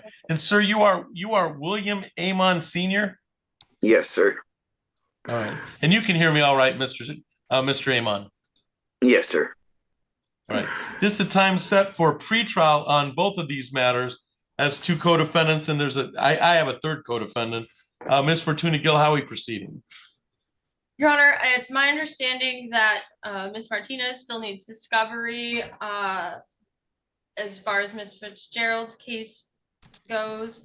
It's my understanding, however, that Mr. Harris does have discovery that he would need for Mr. Amon's case.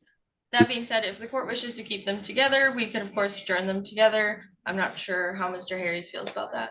My original plan, Your Honor, was to request a final pretrial. If the court wishes to keep these cases together, I would understand that that's the court's decision. Okay.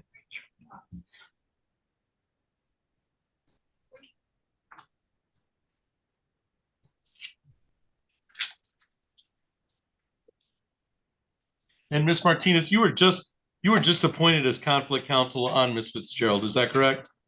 That is correct. All right. I think for efficiency purposes, we'll adjourn both matters, keep them together because they are co-defendants. We also have a third co-defendant that is Mr. Keating, and I don't know when that is not on today's docket. But that also, I'm assuming, well, I don't know if he's going to retain counsel or conflict counsel is going to be provided on that case. That Mr. Harris, that won't come from your office. That'll be a conflict counsel, I would think. Yes, Your Honor. I will note that Ms. Fitzgerald was conflict counsel, as I had already been assigned to represent Mr. Amon. So I would assume that any other co-defendants would similarly be called conflict counsel. So let's adjourn. I would indicate that both Ms. Fitzgerald and Mr. Amon are out, and we'll adjourn this for discovery purposes for Ms. Martinez, who's just appointed to the case, and we'll set it for, we'll adjourn pre-trial for February 2nd at 9 a.m. February 2nd at 9 a.m. Does that work for your schedule, Ms. Martinez? That works, Your Honor. Thank you. February 2nd at 9 a.m. Sure.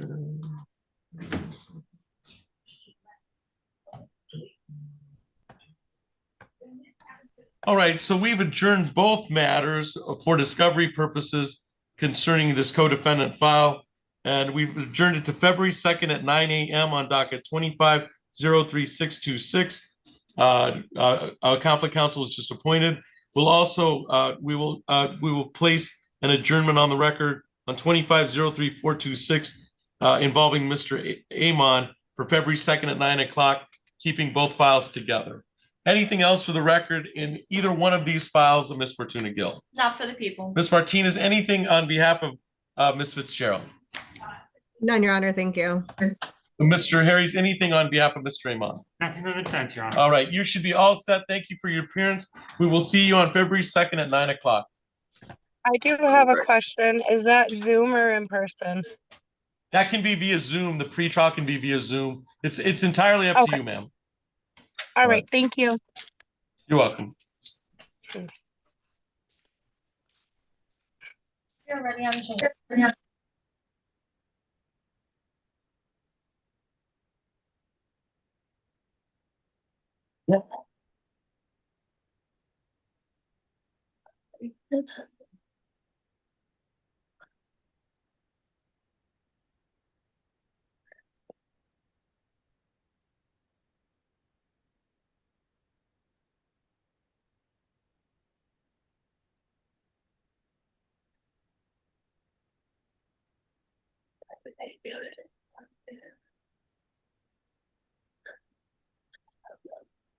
I don't know. I'll put Ashley because I don't go back to the west side of my street.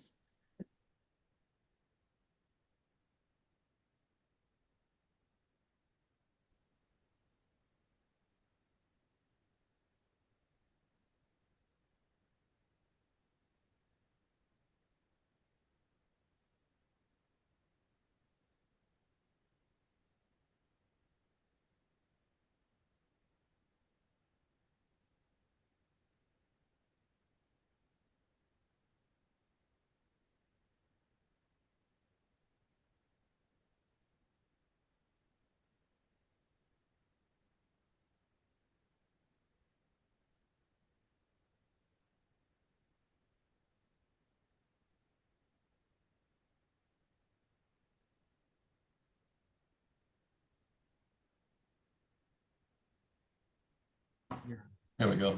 Say exactly what you said before. Assistant Public Defender James Harris here on behalf of Miss Teresa Gillette, who appears via Polycom from the Ingham County Jail. Miss Gillette, if you could please state your first and last name for the record. Teresa Gillette. All right, thank you. We're here on 2402890239, 2977, 2978, and 3279. The parties have made their appearances for the record. This is set for pre-trial today. Ms. Fortuna Gill, how are we proceeding? Your Honor, at this time, we would be requesting a final pre-trial with negotiations to continue. That is correct, Your Honor. I have spoken with Ms. Gillette regarding this case and a potential offer. The parties are attempting to craft a potential global resolution with a case that is over at 55th. We'd be requesting a final pretrial date at this time to continue putting together that potential global resolution. All right, we'll set it for final pretrial to January 26th at 8:30. right. So we've set it for final pretrial on 24028990 for January 26th at 8:30. We've set for final pretrial for January 26th at 8:30. 25-00239. We've set for January 26th at 8:30.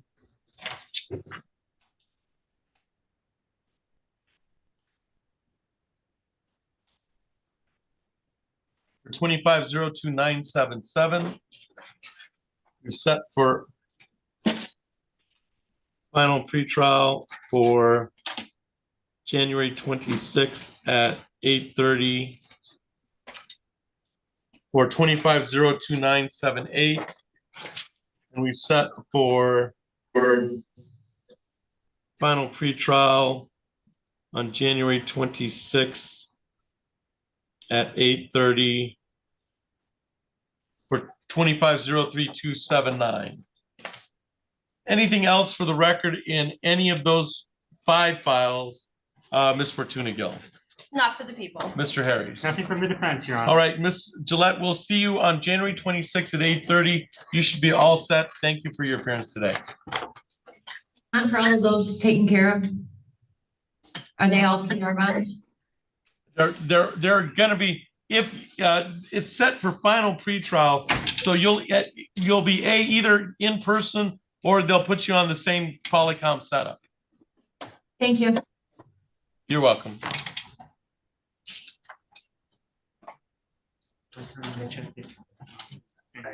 What are you ready on, George?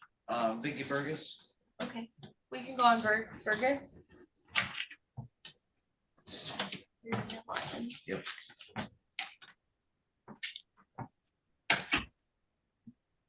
All right, Ms. Burgess, we'll call your case. Okay. So we're on the record. Here we go. We're on the record in 25-03194 and 25-03195. That is people of the state of Michigan versus Vicky Burgess. Appearances for the record, Ms. Fortuna Gill. Haley Fortuna Gill on behalf of the people. Mr. Ned. George Annette, APD, on behalf of my clients appearing via Zoom. And ma'am, you are Vicky Burgess, is that correct? Yes, Your Honor. Okay. And you can hear me all right, Ms. Burgess? Yes. All right, thank you. This is time set for a pretrial in the matter. Ms. Fortuna Gill, how are we proceeding? Your Honor, at this time, we'd be requesting a final pretrial. It's my understanding that Ms. Burgess needs a little bit more time to come into compliance. We were hoping to get a date in February, if possible. So set for final, is that a fair statement, Mr. Ned? Yes, Your Honor. We'll set for final pretrial in February for? February 9th. So set it for February 9th at 8:30 for final pretrial. For final pretrial. May I inquire real quick? Yes. Ms. Burgess, is that gonna be enough time? February 9th? Yes, it does. Thank you. And so that'll be, unless I hear differently, you'll have to forward the paperwork to you, Oh, okay. or you can be in person. I'll guess, she will forward, can she appear via Zoom? She can appear via Zoom as long as you have the paperwork to provide to the prosecutor. All right, so as long as Mr. Ned has the appropriate paperwork, and it can provide it to the assistant prosecutor, Ms. Burgess, you can appear via Zoom as long as your attorney has the paperwork, all right? Thank you, Your Honor. Right. Anything else for the record in 25-03-194 or 25-03-195? Ms. Fortuna Gill. Not for the people. Mr. Net. All right, Ms. Burgess, you should be all set. Thank you for your appearance today. You're ready on Lions, Hunter?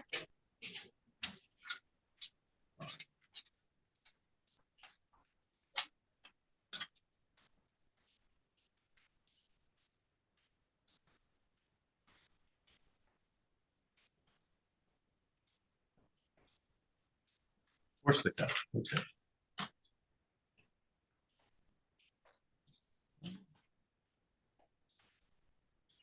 All right, Ms. Lyons, you can unmute. We're going to call your case. Corsica Lyons, you can unmute. Okay. All right. So we're on the record in 25-03-511. That is People of the State of Michigan versus Corsica Lyons. Appearances for the record, Ms. Fortuna Gill. Haley Fortuna Gill on behalf of the people. Mr. Ned. Georgia Net APD, I'm at my client's opinion. Ma'am, you are Corsica Lyons, is that correct? Yes, that's correct. And you can hear me all right, Ms. Lyons? Yes, I can. All right, thank you. This is the time set for a pretrial in the matter. Ms. Fortuna Gill, how are we proceeding? At this time, we would be requesting a final pretrial. If we could have a date in February, I do believe that would be most conducive to Ms. Lyons coming into compliance. Is that a fair statement, Mr. Ned? Yes, Your Honor. All right, we'll have a final pretrial. I think that February is that February 9th at 8:30. February 9th at 8:30. All right, we've set for final pretrial on February 9th at 8:30 on this case. Ms. Lyons, as long as you provide the compliance paperwork to Mr. Ned to forward to the assistant prosecutor, you can appear via, I would assume you could appear via Zoom on that file. Is that a fair statement, Ms. Fortuna Gill? Yes, Your Honor. All right. All right. So Ms. Lyons, just make sure Mr. Ned has any compliance paperwork for the February 9th at 8:30. All right, ma'am? Okay. So Ms. Lyons, I'll be giving you a call later today to explain a little bit more. Okay, thank you so much. All right. Anything else for the record in 25-03-511, Ms. Fortuna Gill? Not for the people. Mr. Ned. Yeah, thank you. All right, Ms. Lyons, you're all set. Thank you for your appearance today. Have a blessed day. Bye-bye. Bye-bye. Oh, leave right here. We want Samantha Johns. You're ready on Samantha Johns. That's the Zoom user? Nope, in person.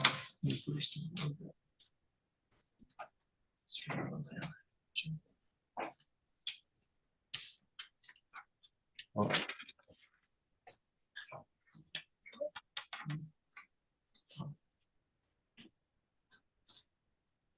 All right, so we're on the record in 25-02067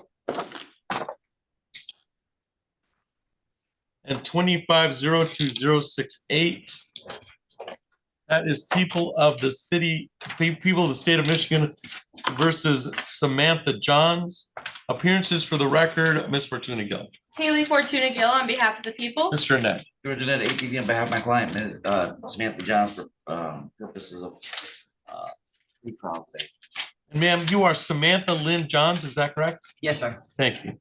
This is time set for a pretrial in the matter. Ms. Fortuna Gill, how are we proceeding? Your Honor, at this time, we would be requesting a final pretrial. Similarly, as my previous request, I believe a date in February would be most conducive to coming into compliance. And is that a fair statement, Mr. Annette? Yes, Your Honor. So let's use that same date set for final pretrial on February 9th at 8:30. February 9th at 8:30.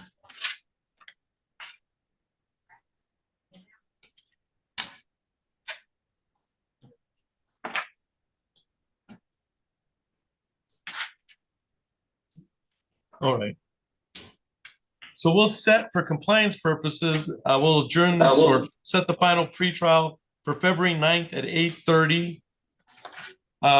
That most likely will be in person here, but it might be easier just to get that information to Mr. Annette, the compliance information, so you can provide it to the prosecutor, all right? Anything else for the record in 2502-068 or 2502-067, Ms. Fortuna Gill? Not for the people. Mr. Annette? No, Your Honor. All right, we'll see you on February 9th at 8:30 or prior to that. Okay. Thank you. Oh, okay, my fault. Okay. Your Honor, I should ask now, I'm not sure if it was asked earlier. Mr. Austin Henderson has been here since 8 a.m.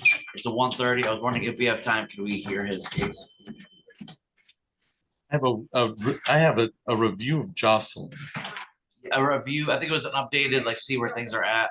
I think he pled to the probation violation. As long as I get if you grab that file, I can. And Yolanda Jones is a failure to appear. No, she's on Zoom. What? Yolanda Jones. Jones, can you hear me? Yes. Miss Jones, and do you, Mr. Ned, did you need to speak with Miss Jones? Yeah. All right. Do you have About who's the? Yeah. Thanks. And also Dwayne Morris is he's on Zoom too. Dwayne Morris is on Zoom. And then on the Zoom user, could you identify yourself, ma'am? You have to unmute.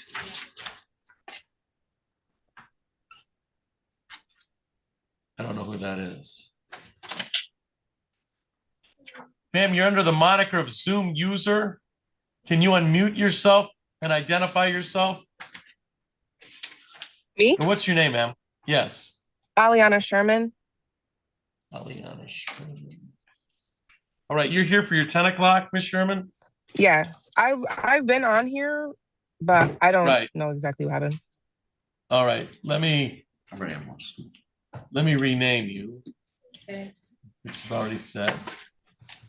All right. All right. And is Miss Sherman represented today?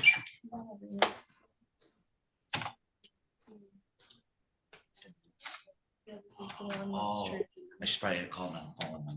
Yeah. Okay. So is Miss Sherman represented? I have Mr. Harry's. All right. So Mr. Carey's is on Miss Sherman's case.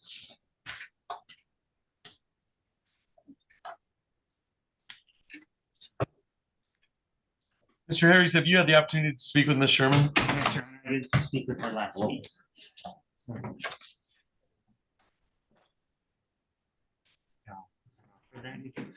Yeah. All right, do you want to go on? Yes. We Your are Honor. ready on Sherman, Your Honor. All right.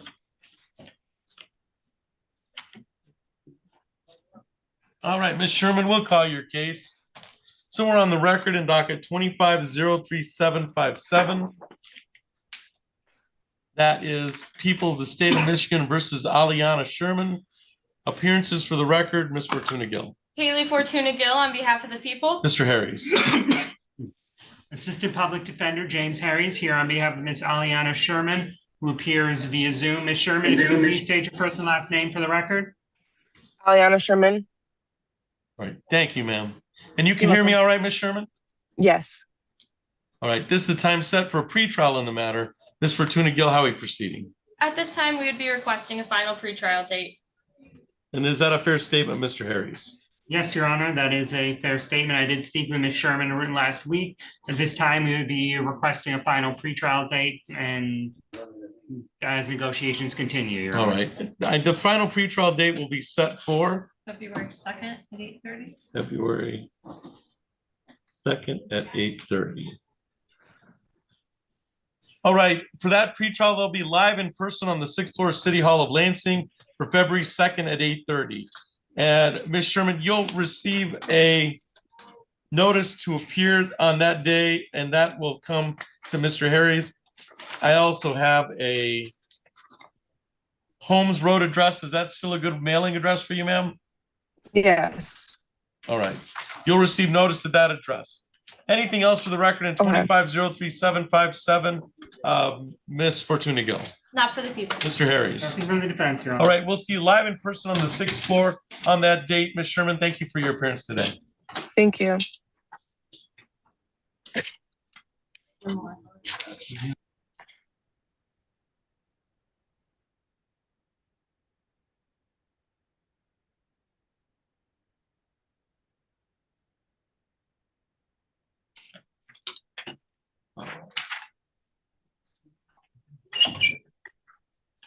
All right, so we're on the record in docket 24-00855.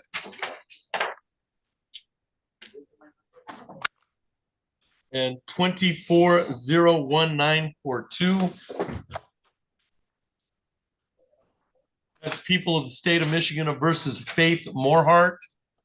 Appearances for the record, Ms. Fortuna Gill. Haley Fortuna Gill on behalf of the people. Mr. Harris. Assistant Public Defender James Harris here on behalf of Miss Faith Morehart, who unfortunately does not seem to be here in person or via Zoom, Your Honor. I will also note that my understanding is the complaining witness has also failed to appear. The court would consider if the court would consider waiving my client's presence, I would request that. If the court is unwilling, I would ask if the court would consider perhaps a courtesy reset or a 48-hour hold before bench warrant, Your Honor. Thank you. I don't think I've ever seen Miss Morehart. I think she's always been in an institution. I do believe she was here the last time. Regarding this, it may not have been on this case, however, Your Honor, as there was this and there were these two cases and then a city case. Yeah, I have, as of September 24th, she failed to appear. And September 30th, she failed to appear. On November 6th, we set it for pretrial, but then she was in the hospital. We adjourned the pretrial as of November 17th. She was in the Eaton County Jail. Yes. November 25th, we rid her out of the Eaton County Jail. Then on December 9th and November 1st, we set the final pretrial for January 6th, today's date. On December 9th, she failed to appear, but she was still in the hospital. So I indicated that we'll entertain this on January 5th with medical documentation. And so maybe I've seen her once. Yeah. She may or may not be in the hospital. She may, I don't know. I don't know. I've lost track of Miss Morehart. I don't have a preference. These are both assaultive crimes. So Miss Fortuna Gill, how did you want to proceed today? Your Honor, at this time, the people would be requesting an immediate bench warrant. We have not received any sort of medical documentation from the last pretrial. Additionally, I do have a different failure to appear from September of last year, it looks like, and then due to the assaultive nature of the crimes. It is true, however, that we do not have complaining witnesses present today, and they were subpoenaed. That being said, the people would be requesting a bench warrant. It's one thing that the witnesses don't show up, but she should show up for some, but she might be otherwise, incarcerated or, so I'm willing to reset this. Mr. Harris, have you had any contact since December 1st with Miss Morehart? Or your office, I should say, because I know you leave notes. Give me just a moment, Your Honor. She was to be writ out for the December 9th date, but then on December 9th, she failed to appear, but the allegation was she was in a hospital. So we reset it for this date, but she had to show up with medical documentation. So I have not seen her since November 6th. I believe she was released from the Eaton County Jail and then showed up for a court date regarding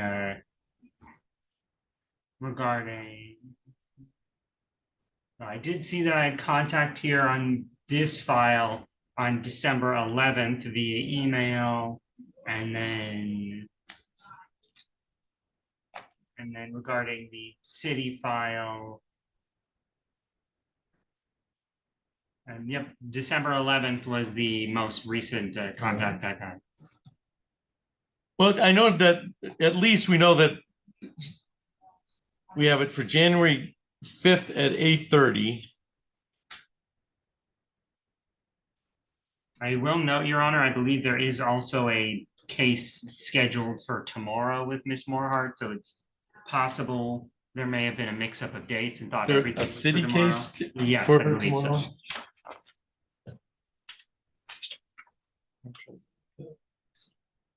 We did rid her out on November 17th for December 1st. On 24-01942.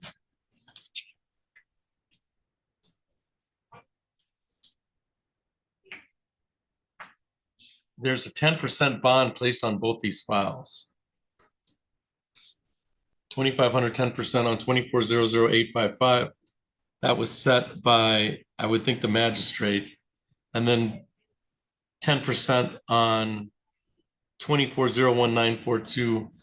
Without any indication of documentation for hospital purposes, I'm going to issue an immediate bench warrant. Understood, Your Honor. So it's 8:30, the fail to appear, and 11:21. And I'll grant the motion for immediate bench warrant. So that for the defendants failed to appear, we'll issue an immediate bench warrant.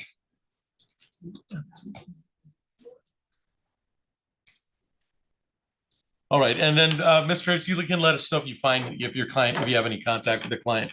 We'll get them. We'll set the pretrial as soon as possible. We'll also entertain if Ms. Morehart shows up on the city case tomorrow. We'll entertain that we can reset them all together, or at least a day apart. Because I don't know if we can get the city here on the state day or the state day on the city case, but I'll explain that to her. Okay. Understood, Your Honor. All right. Thank you. So that's all for the record in 24-0855 or 24-01504.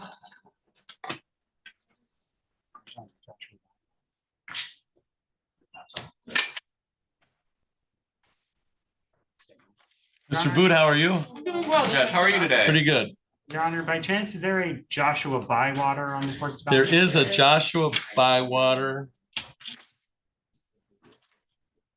Yeah, I've got 2 files with Mr. Bywater. Yes, I represent him, and it seems like he is also a failure to. All right, and then I have a Dwayne Morris, a Yolanda Jones, and then we can do Mr. Henderson. Dwayne Morris, Your Honor, that was an undercharge. What my office was hoping could happen today.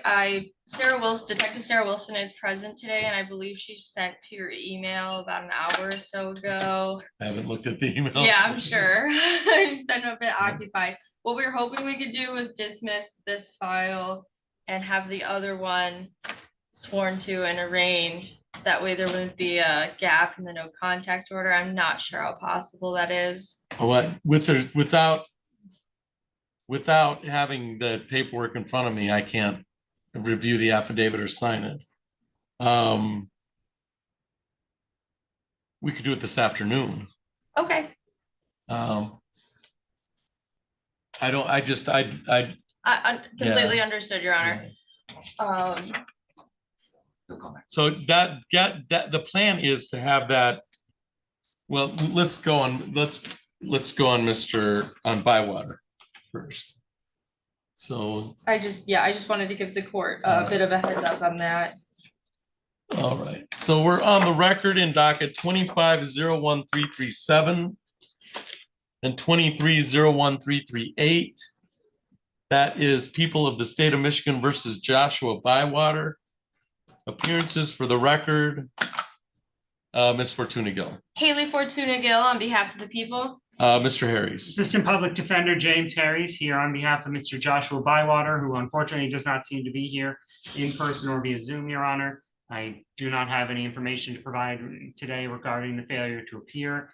Given that I believe these are both dog at large cases, I would request if the court would consider Either a 48-hour hold or a courtesy reset rather than an immediate bench warning, Your Honor. All right. This was set for 9:30. It's now 11:24. It would appear that the defendant, Joshua Bywater, has failed to appear. I do not see Mr. Bywater on the Zoom courtroom or the physical courtroom, and nobody's answered by that name in the hallway. Based on counsel's representation, it appears the defendant has failed to appear. They're both dog at large cases. Ms. Fortuna Gill, how did you want to proceed? Your Honor, given the cases at hand, the people wouldn't oppose to a one-time courtesy reset. Okay, I don't have any previous fail to appears. There's an arraignment, fail to appear at arraignment, but that's done all by post office. So there's never been a non-appearance. So we'll do a courtesy reset. January 26th. January 26th at 9 a.m.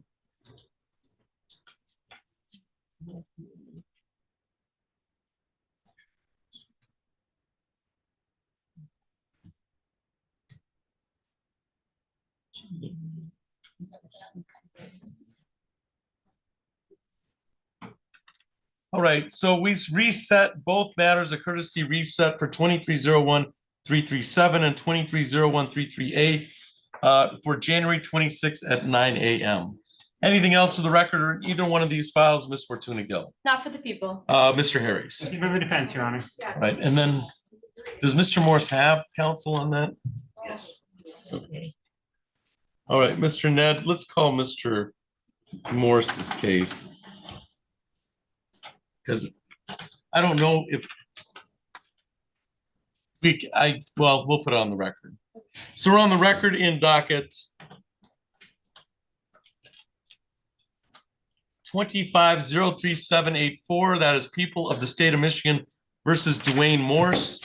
Appearances for the record, Ms. Fortuna Gill. Haley Fortuna Gill on behalf of the people. Mr. Ned. Originally, if you about my client who's standing or appearing via Zoom.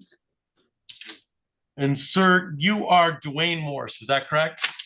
Yes, Your Honor. All right, thank you. This is the time set for a pretrial in the matter. It is my understanding that that this case is to be dismissed and they're going to issue a more egregious file. That is correct, Your Honor. It is a felony. A felony file on Mr. Morse. Mr. Ned, is that your understanding? That's what I was informed this morning, Your Honor. I also have indication that you may be okay with arraigning him this afternoon. My client's ready, willing, able to comply. He just asked if he can appear via Zoom. I don't know what I'm going to set bond at on the felony is the problem. Otherwise, it would probably be. I initially arraigned Mr. Morse on a 3,010%. I was the arraigning judge. Yeah. It's a strangulation and ag duty. So that was on the lower charge. On the 93 day, he was 3,010%. And now we're going a higher charge. That is correct, Your Honor. The charges that the people have submitted are a strangulation as well as an aggravated domestic violence. So it's the same facts, it's just a different. The same facts, Your Honor. Okay. What happened is information of injury following has come to light. All right, so let's so it is the same fact pattern. I don't have a problem with arraigning him on the higher charge and dismissing this charge. We'll do that. We can do that this afternoon once I take a look at the paperwork. And we can rearraign him on the new charge. Bond would probably be pretty close to the same, I would think. Understood, Your Honor. The people's biggest concern here is no keeping contact the order? contact order in place. Okay. Is that your understanding, Mr. Ned? Just to recap, so my client can show up this afternoon on Zoom. Yes. And if the bond is higher, then obviously we'll figure that out as it goes. It's my understanding, and I reviewed the evidence last week with my client. I believe there's a strong case here of the false accusation with, we're not gonna get into it right now. We'll do it. Right. But yes. All right, so let's handle that. So Mr. Morse, let's have you show up at 1:30 this afternoon. We can rearrange you on the new charge and dismiss the old charge. Understood. Would Your Honor like Detective Sarah Wilson present this afternoon? She is present currently. I don't think I need the detective if it's the same fact pattern. It's just It is the same fact pattern, and she did submit the the affidavit. affidavit Yeah. this morning. I just want to make sure we arraign them on the right, on that charge, on the felony charge. I don't think her presence is necessary. Okay. As long as you're indicating it's the same fact pattern with That's correct. okay. All right. So let's arraign him this afternoon on the new charge, and then you can get rid of this pretrial. Understood. All right. So Mr. Morse, we'll see you this afternoon about 1:30. All right, sir? Would this be the same ID number to come in? Yes, it will be. Okay. Yes, sir. All right. You should be all set, Mr. Morse. We'll see you this afternoon. Alrighty. Thank you, sir. Thank you, Your Honor. Thank you, Ms. Fortuna Gill. And then We have Jones. Yolanda. Give me 15 seconds. 15. I could just step out during those 15 seconds to let Detective Wilson know she's. Tell her she's fine. Mr. Buddha, what do you got going? Well, I was coming. I was.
We're on the record in 25033889.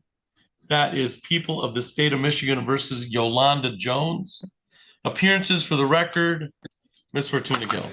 Haley Fortuna Gill on behalf of the people. Mr. Net. George Net APD on behalf of Ms. Jones, you're appearing via Zoom. And ma'am, you are Yolanda Jones? Yes. And you can hear me all right, Ms. Jones? Yes. This is the time set for a pretrial in the matter. Ms. Fortuna Gill, how are we proceeding? At this time, we would be requesting a final pretrial with negotiations to continue. And is that a fair statement, Mr. Net? Yes, Your Honor. We set for final pretrial for? February 2nd at 8:30. All right, Ms. Jones, we've set this for final pretrial on February 2nd at 8:30. That'll be live in person on the 6th floor of City Hall of Lansing. All right, Ms. Jones? Okay, thank you. Anything else for the record in 25033889, Ms. Fortuna Gill? Not for the people. Mr. Net? No, Your Honor. All right.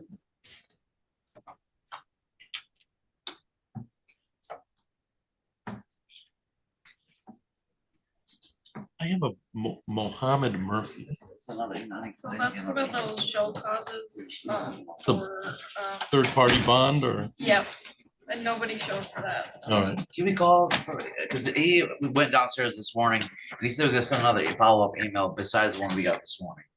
I haven't seen any of the emails this morning, but I don't know if, I don't know. I received an email at 8:31 There a.m. was another one. from Nathaniel, but I have not received a different one. He told you something, you said he was sending to?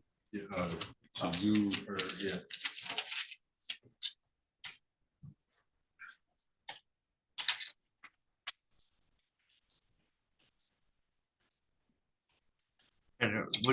should I run downstairs or do you want to call? Well, let me see if I haven't received anything. If not, then we might want to wait till this afternoon to see what the probation, but let me see if I've got any email. I have a 906, let's see. Probably. But I don't have it on this case. I have it on Hector Posada Zavala.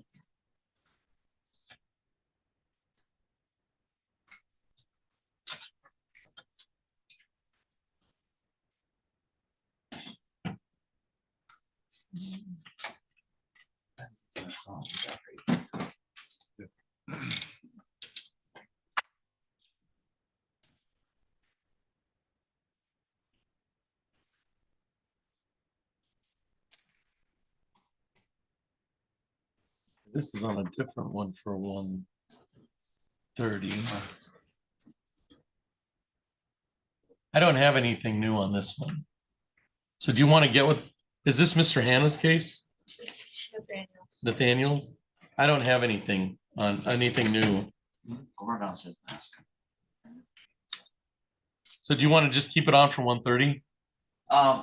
Because if by the time you get down, find Nathaniel, it's gonna be, it's gonna be lunchtime. Okay. So so I've got this case scheduled for 1:30. Okay. Yeah, so all right, so I'll wait to hear from Nathaniel on that case. And if Nathaniel wants to come up and and tell us, he can, or he wants to email me, about his associations with Mr. Henderson. And then but I don't have anything new.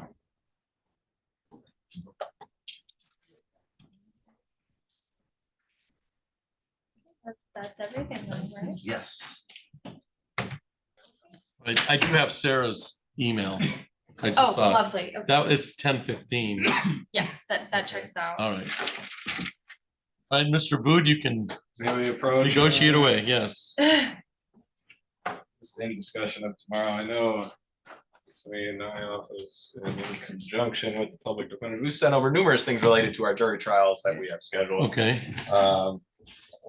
One being Mr.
That's, and then, all right, so let's go ahead and arraign him on the file, on the new file.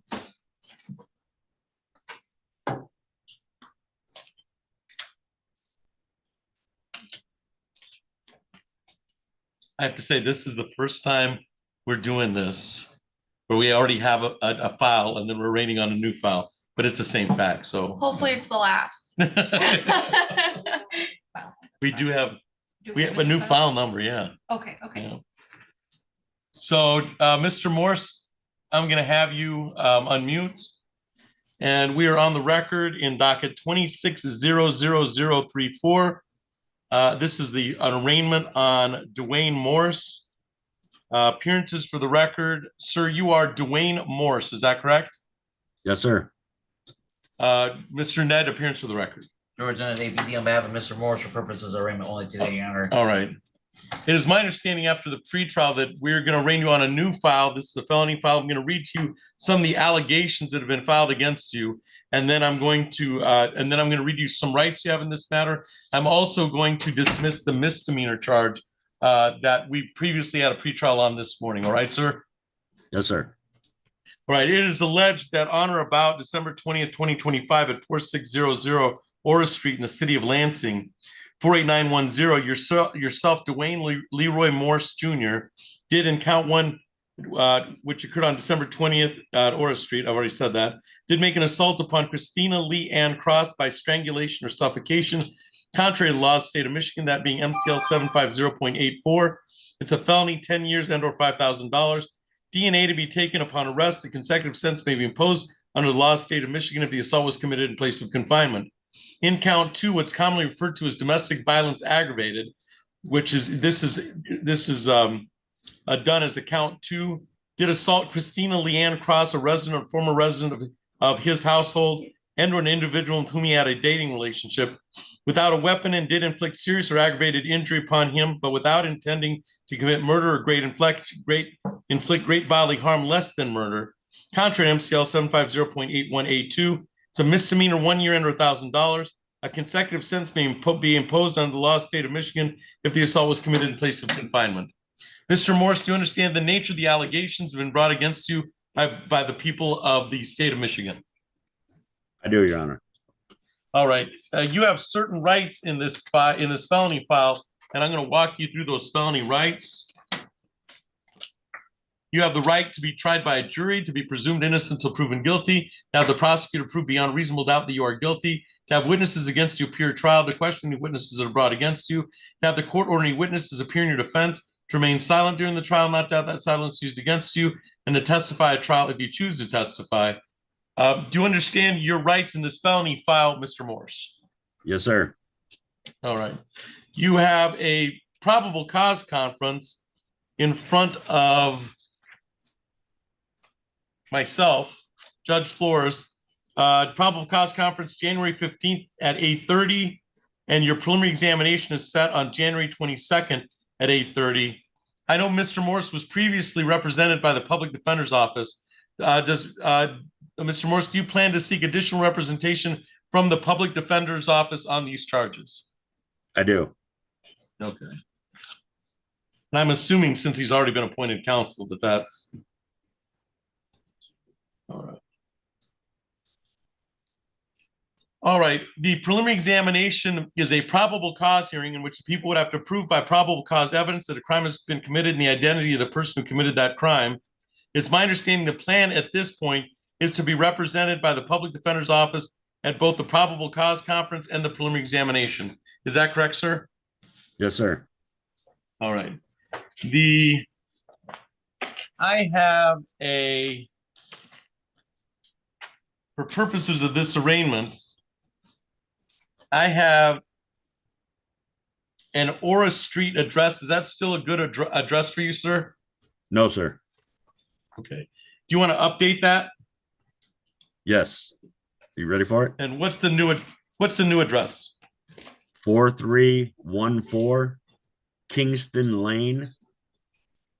And that's in Jackson, Michigan.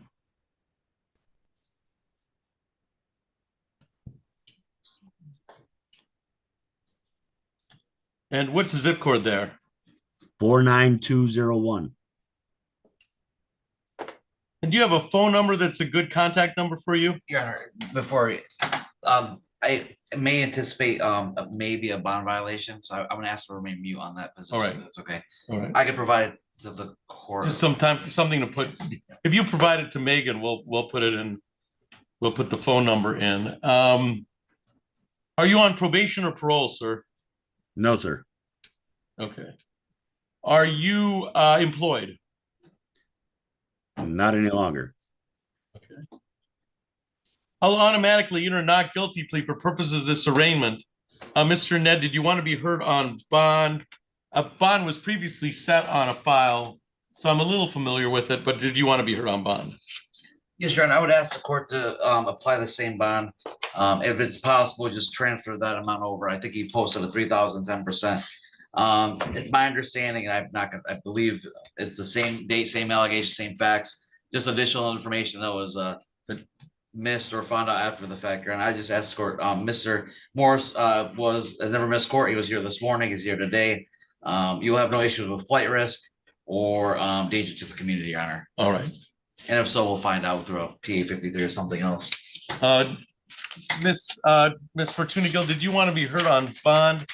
I believe a bond recommendation was done on the previous, which was the predicate for the bond set concerning the previous DV, which is essentially the same facts.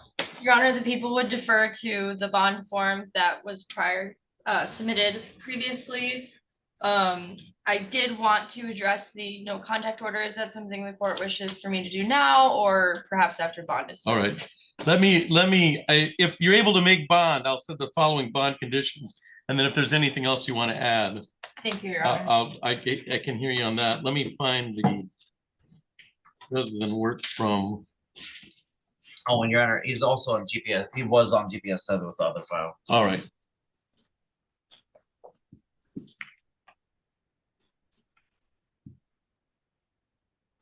Let me get the previous. All right, so if you're able to make bond, I'll set the following bond conditions on this felony file. A GPS tether is ordered. And then we'll dismiss the misdemeanor file since this is the new active felony. No drugs or alcohol without a prescription. No assaultive behavior. No out-of-state travel. No contact with the victim in this matter. And so GPS is ordered. And I believe that will read GPS tether with victim notification if possible in exclusion zones of 2,000 feet from victim's homework or school. So the GPS is ordered as a part of this file. And then there'll be a no contact with the victim in this matter. And the victim in this matter is a Christina Leanne Cross.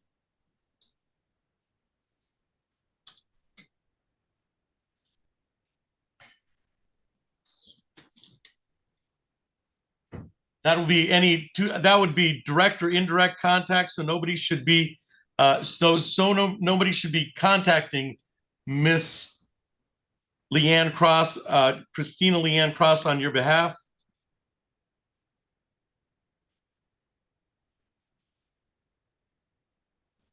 No possession of firearm or dangerous weapon.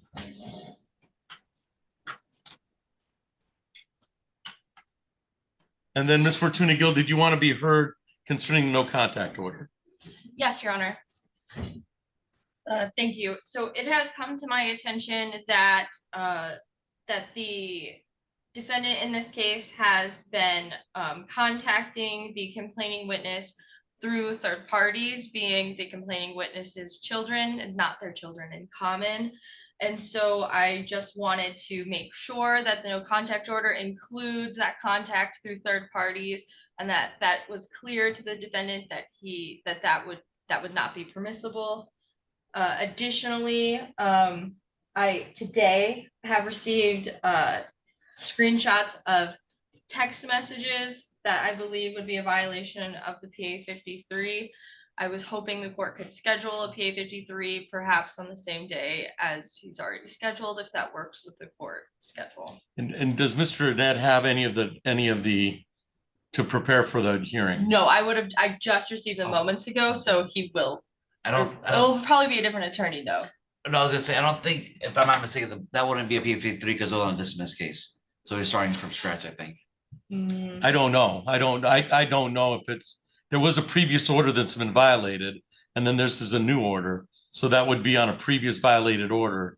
So I'm not sure. I know that Mr. Morse, you understand you're to have no contact with Christina Leanne Cross, that's direct or indirect. So nobody should be contacting Ms. Cross on your behalf. Do you understand that, sir? Yes, sir. We will set it for pretrial. We'll set it. The probable cause conference is January 15th. The prelim is January 22nd. I don't know the answer to whether this is a violation on the other order because we're dismissing that case at this time. I'll let you look into that. Okay. Okay. Thank you, Your Honor. Yeah. And I have talked to my client earlier today, so we are well aware of the no contact order. Okay.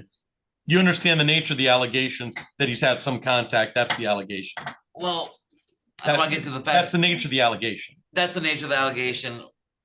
And they're just allegations at this point. And that's what, yep, exactly. All right. And hence the didn't want to use the phone because the nature of the contact is phone related. Yes, that is correct. All right.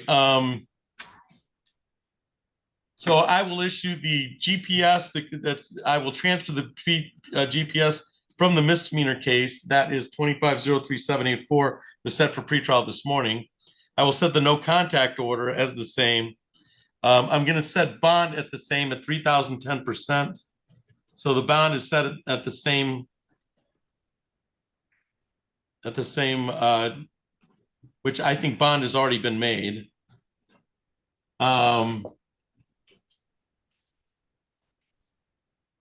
The only caveat that changes with the misdemeanor of felony, Mr. Morris, is that now you should report to pretrial services within 48 hours. All right.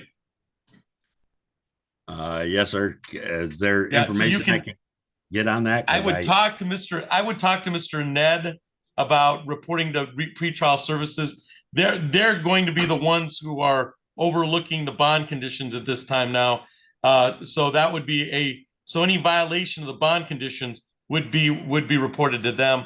Mr. Ned can tell you how to get in touch with them. Fantastic. Okay. With that understanding, on file 25-03784, your understanding, Miss Fortuna Gill, is that we're going to dismiss that misdemeanor file. Is that correct? Yes, Your Honor. And you'll be submitting a nollie pros on that if we Yes, have. Your Honor. We've got one right here. We got it right now. Okay. Perfect.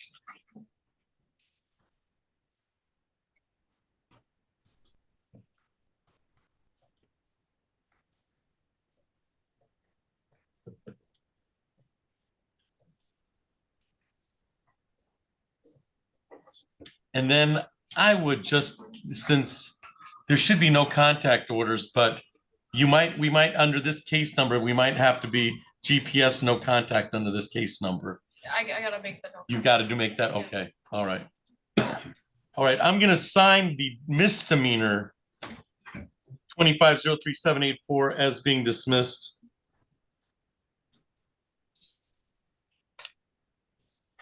And then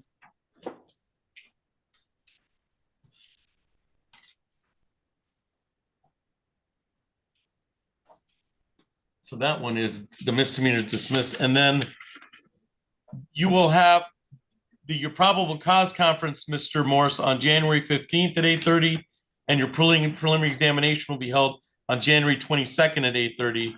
And then you should be in contact with the public defender's office to see who the attorney assigned to that case is. All right, sir? Yes, sir. All right. All the no contact orders stay in line. All the GPS orders are going to stay in line. So you're under the same bond conditions. Do you understand that, sir? I do. Okay. Anything else for the record in 26-00034? the misdemeanor or the new arraigned felony, Ms. Fortuna Gill? Not for the people. Mr. Ned? No, Your Honor, thank you for allowing this to happen. All right, Mr. Morse, you're all set, and you'll have your probable cause conference in front of myself on January 15th at 8:30. All right, sir?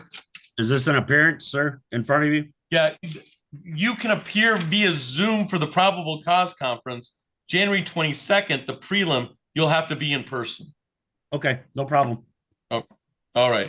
And you'll get notification sent to the Kingston, the Jackson address. Okay, I appreciate it. All right, you're all set. Thank you, sir. Thank you, sir. We'll talk about it. Where did you want to? Have we done Mr. Henderson? Oh, we can do that now. He was here this morning.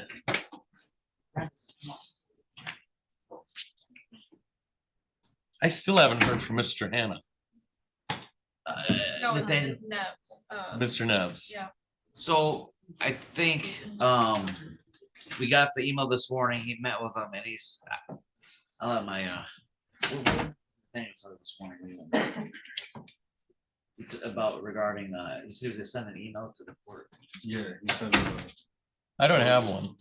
And then you went back He down. said it was an update to his report. To his report. So he wasn't gonna make any change. We'll address it with you today, Your Honor. So I don't think he reset anything. And we went back, he went back down there and checked, and I think he was updating his file for his own purposes. It's my But understanding. I mean, that's all well and good, but I don't have anything. Oh, you don't have the email from 8:30 this morning? Oh. No, I don't have anything. Okay, we have that. I will send forward that to you. I don't have an email from this morning. I don't have anything.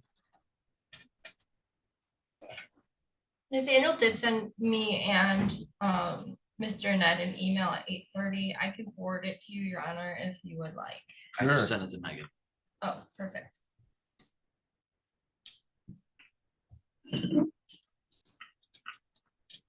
You got it, Megan? Not yet. Oh, a little slow. Megan, do you have it? I do now. Can you forward that to me? Better yet, I'll print it off for you. Excellent. All right, let's call that case. So we're on the record in docket 25-00541. That is people of the state of Michigan, thank you, versus Austin Henderson. Appearances for the record, Ms. Fortuna Gill. Haley Fortuna Gill on behalf of the people. Mr. Ned. George Ned, APD, on behalf of my client, saying to my right. And sir, you are Austin Henderson, is that correct? Right. All right, thank you. This is the time set for I have a sentence on a probation violation hearing. And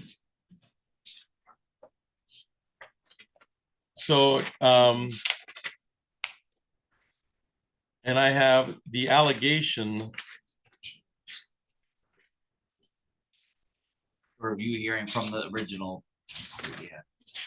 /review. I don't have any, let me see. I have a recommendation of the fail to appear, but I don't have any allegations. Let me see. I guess I don't see any on this file. And then, but I do have the bench warrant for fail to appear that was requested, but I don't have any probation.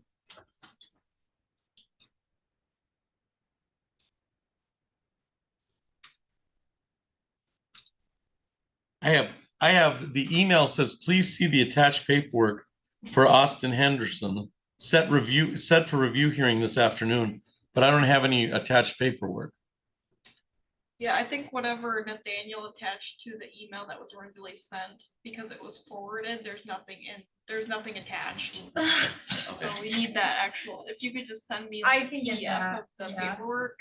I realized that after you called the case and I didn't It's want to okay. interrupt. Yes, no problem.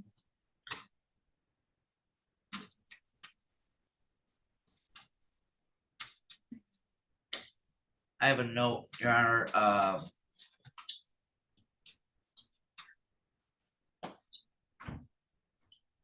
Client admitted responsibility on, I think on around November 18th, for failure to meet with probation officer in August. Sentencing date /review January 5th, 1:30. Client went back to set up meetings, and we'll see how he does by then. Yeah, that I pretty much have the same thing. I have pleaded probation, D admits to fail to appear on August 19th. We set it for a probation review for concerning the admitted to violation for January 5th at 1:30. That sounds And right. it was more or less see how he's doing since then as an update to determine what's gonna happen next. All right, and so let me get that paperwork and then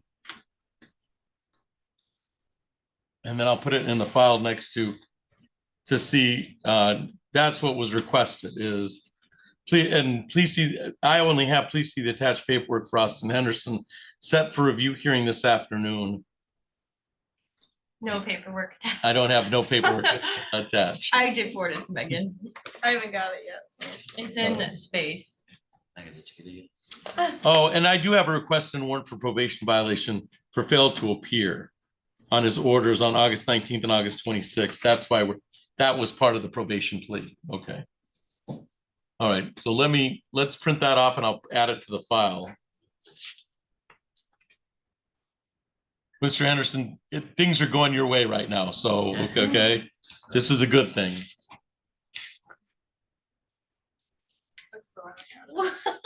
I'm gonna read it into the record right now. You can read it to the record, but I gotta have it for the file.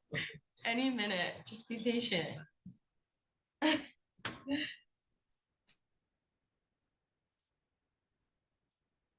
it to the right, Megan. I did. I double checked because I will frequently email Megan Mertens instead in our office, and she always responds. I don't know what you want me to do. I did, I swear. Maybe because it has an attachment, it's taking a little longer. Well, that's what I'm afraid of. And I'm afraid that it won't. I feel like external stuff usually takes a minute too.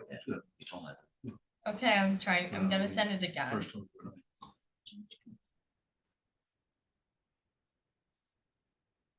Do you need to print it off? I don't think I can. Yeah, I don't think. Or do you need to read it into the record and confirm what Mr. Ned's gonna read into the record? I'll read it into the record. Can you open it? Yes, Okay. yes. Hold on, Let's, I got it. Maybe. because that way we've got everybody on board with what I'm doing. Yeah. Alright. File, print.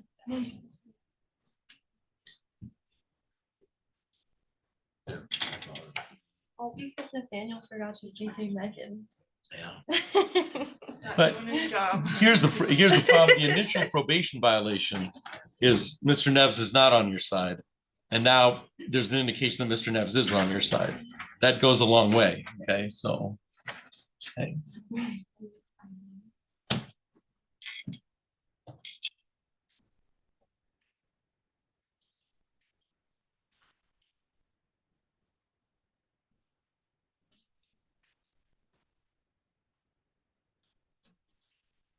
All right, this is this is the current update that was along with for January 5th, 2026. Austin reported in person, went over his orders paperwork and signed it on November 24th, 2025. At that time, he was provided with referrals for moral recognition therapy as well as testing. According to AberHealth, he has not reported for testing, and I have yet to receive documentation that Austin has begun MRT. I'm willing to work with Austin Henderson, but his probation will need to be extended at least 3 months to allow time for him to complete these tasks. So I can set it out, but you've got to report. We're gonna need some type of compliance to be met for the probation matters. So we got this email at 8:30 this morning. I had my client go downstairs. He talked to his probation officer. He indicated that he has been testing. He provided him some kind of card proof, and he said he was going to look into that or add it to his, I thought it was a recommendation, apparently it was his file. In regards to the MRT, it was just a money situation. He was supposed to start a job. He didn't. He's supposed to be a GM supplier. I think it's called Alliance. He's starting now January 27th. Will not be enough time for him to start the MRT. So he's going to gather some money somehow and pay for that MRT and get started sooner than the end of this month. We talked. So that's an indication is that there's no documentation from MRT. Right, because he has not, yes. No. And then the testing, And the violation was the probation end date was, these probation violations were issued in October of last year. October 28th, 2025. That's a hearing for violations were issued. Of 2025. Of 2025, Okay, yes, okay. yeah. And so the date of the probation violation recommendation was October 14, 2025. What I'm trying to get at is, I mean, you're running out of time. I mean, the allegation right now is that you violated your probation by failing to appear. And we're here in January of 2026, and I haven't seen anything change. And, you know, testing. He's staying in touch with his probation officer. That's it. So that's, you know, but he's supposed to do that regardless. It's not like, you know, that you're not supposed to run while you're on probation. You're not supposed to not contact your probation officer. Probation is just a different form of sentencing. So this is what I'm willing to do. I'm willing to adjourn this 60 days, but if Mr. Neves doesn't get the paperwork that deemed necessary, then we're just going to sentence you. I mean, that's, you know, I mean, that's, and and I can sentence you today. And this is all for an MDOP under $200. Yeah, that's the additional charge, the first charge. That'd be an adjusting, I think, right? Yeah. Then we pled it to a Jocelyn. So it just seems like this is a lot of a falderall over a misdemeanor charge, but that's kind of what we're doing here. And I don't think you want to do any additional time on this file. At least that's what I'm hoping you don't want to do any additional time. Are you proposing some kind of mini COBS or a COBS? What I'm proposing is, do you need to get your paperwork in? You know, you've got to get, you need to go on probation. You need to contact your probation officer. You have to stay on board with probation. You want Mr. Neves saying nice things about you, not saying things like, why'd you put him on probation? He's a terrible person for probation, which is your initial report. Your initial report is, why did you put him on probation? The defendant failed to appear for his orders, appointments on multiple occasions, never contacted me or probation. He's also picked up a new assaultive felony. Defendant is not a good candidate for probation. All that is being alleged is turning out to be true. And I mean, so you hold the keys to the jail cell right now. I mean, you really do. You can take I'll give you, you know, some time on this, but get your stuff to Mr. Neves. I mean, that's the bottom line here. Is just for my own how much time would you give him? I have no idea at this point. I don't think he's on the Jocelyn, right? It's disorderly Jocelyn.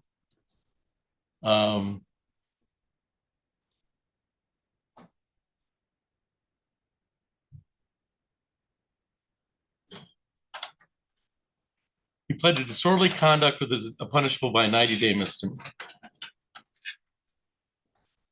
Promised to pay restitution for $170. That count was, and then we have this. So this is a drunken disorderly conduct. I mean, we're in the realm of, would you rather just be sentenced on this? I mean, that's kind of what we're in the realm of. And that's, I was going to actually ask for a break and go talk to them. Yeah. What, you know, what you would be. I'm probably at finishing all this up at probably 10 days. But can I just have a couple of minutes? Yeah, you can have a couple. The only reason, because me and him both met with the news back on November, and we had a full extended conversation on a lot of things. So not only will upset me, it'll upset disappoint Mr. Neves. But yeah, and you talk to him and see what he says. I'm just looking at a different type of sentencing here, okay? Because I don't know if probation is working out for you, but I'm willing to give it a shot, you know. But it's the last shot. Before you say, well, let me talk to him and then 2.5 minutes. So specific. Yes. Do you want to go on Shabazz? Yep. Mr. Palmer, how are you? I'm well, Judge. How are you? I'm pretty good. Did you have a good holiday? I did. How about yourself? Yeah. Today's my first day back, like 500 emails in my thing. Yes, and you lost your boss. I I know lost that. my boss. Yeah. All my clients are pissed at me. Yeah. I've talked to them in a couple of But I know Mr. Watson was a pretty good guy. He was. Yes, he was. I worked with him a lot. He worked over at the school a lot because we hired him to teach trial schools. Yeah. He knew how to try a case. He did. definitely knew how to try a case. I tried a couple of cases. The first homicide I ever tried, I tried with Keith. Yeah, he can try a case. I tried a couple of homicides with him. Yeah. He was responsible for trying. We tried a Keith. I was telling Tammy, who used to clerk for Judge Alderson, but Keith was on when we ran out of people to assign a public defender to. It was Todd Robinson and Keith. That should tell you about client control right there. Okay. Yeah. It was Todd Robinson. We were like, okay, give him to Keith, or he's just going to fire everybody. Yeah. You know? And he knew how to try a case. He really did. I can't tell you how much I learned from the man. Well, you learn from, in my opinion, you learn from somebody really good. Yeah. Yeah, because he was pretty good at what he did. And he was, there was a side of him that people didn't get to see a lot. He came across as ornery and cantankerous. He was not that way. He was not that guy. We had one of our social workers about a year and a half ago had a huge, maybe 80-foot tall, this big around tree come down in her yard. Milton and I grabbed our chainsaws. We said, we'll be over Saturday morning, and Keith showed up. Yeah. That's just like he was everybody, and it as you get older, you get this feeling that you get this curmudgeon nature, and that's true. Yeah. There's truth to it. Yeah. Yes. But Keith was not Keith. I didn't see that side of Keith.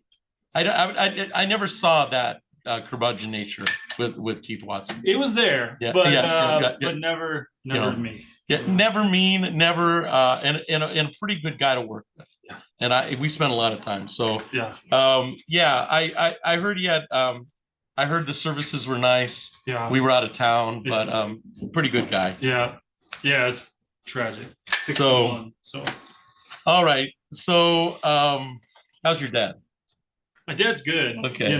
He's getting up there himself. We're all getting up there. But yeah, he's good. All right. So we're on the record in docket 25-00666. That is People of the State of Michigan versus Micah Amir Khalil Shabazz. Appearances for the record, Ms. Fortuna Gill. Haley Fortuna Gill on behalf of the people. Mr. Palmer. Thank you. Robert Palmer of the Public Defender's Office on behalf of Micah Shabazz, who is not present today. All right. This is the time set for sentencing the matter. This was set for 1:30.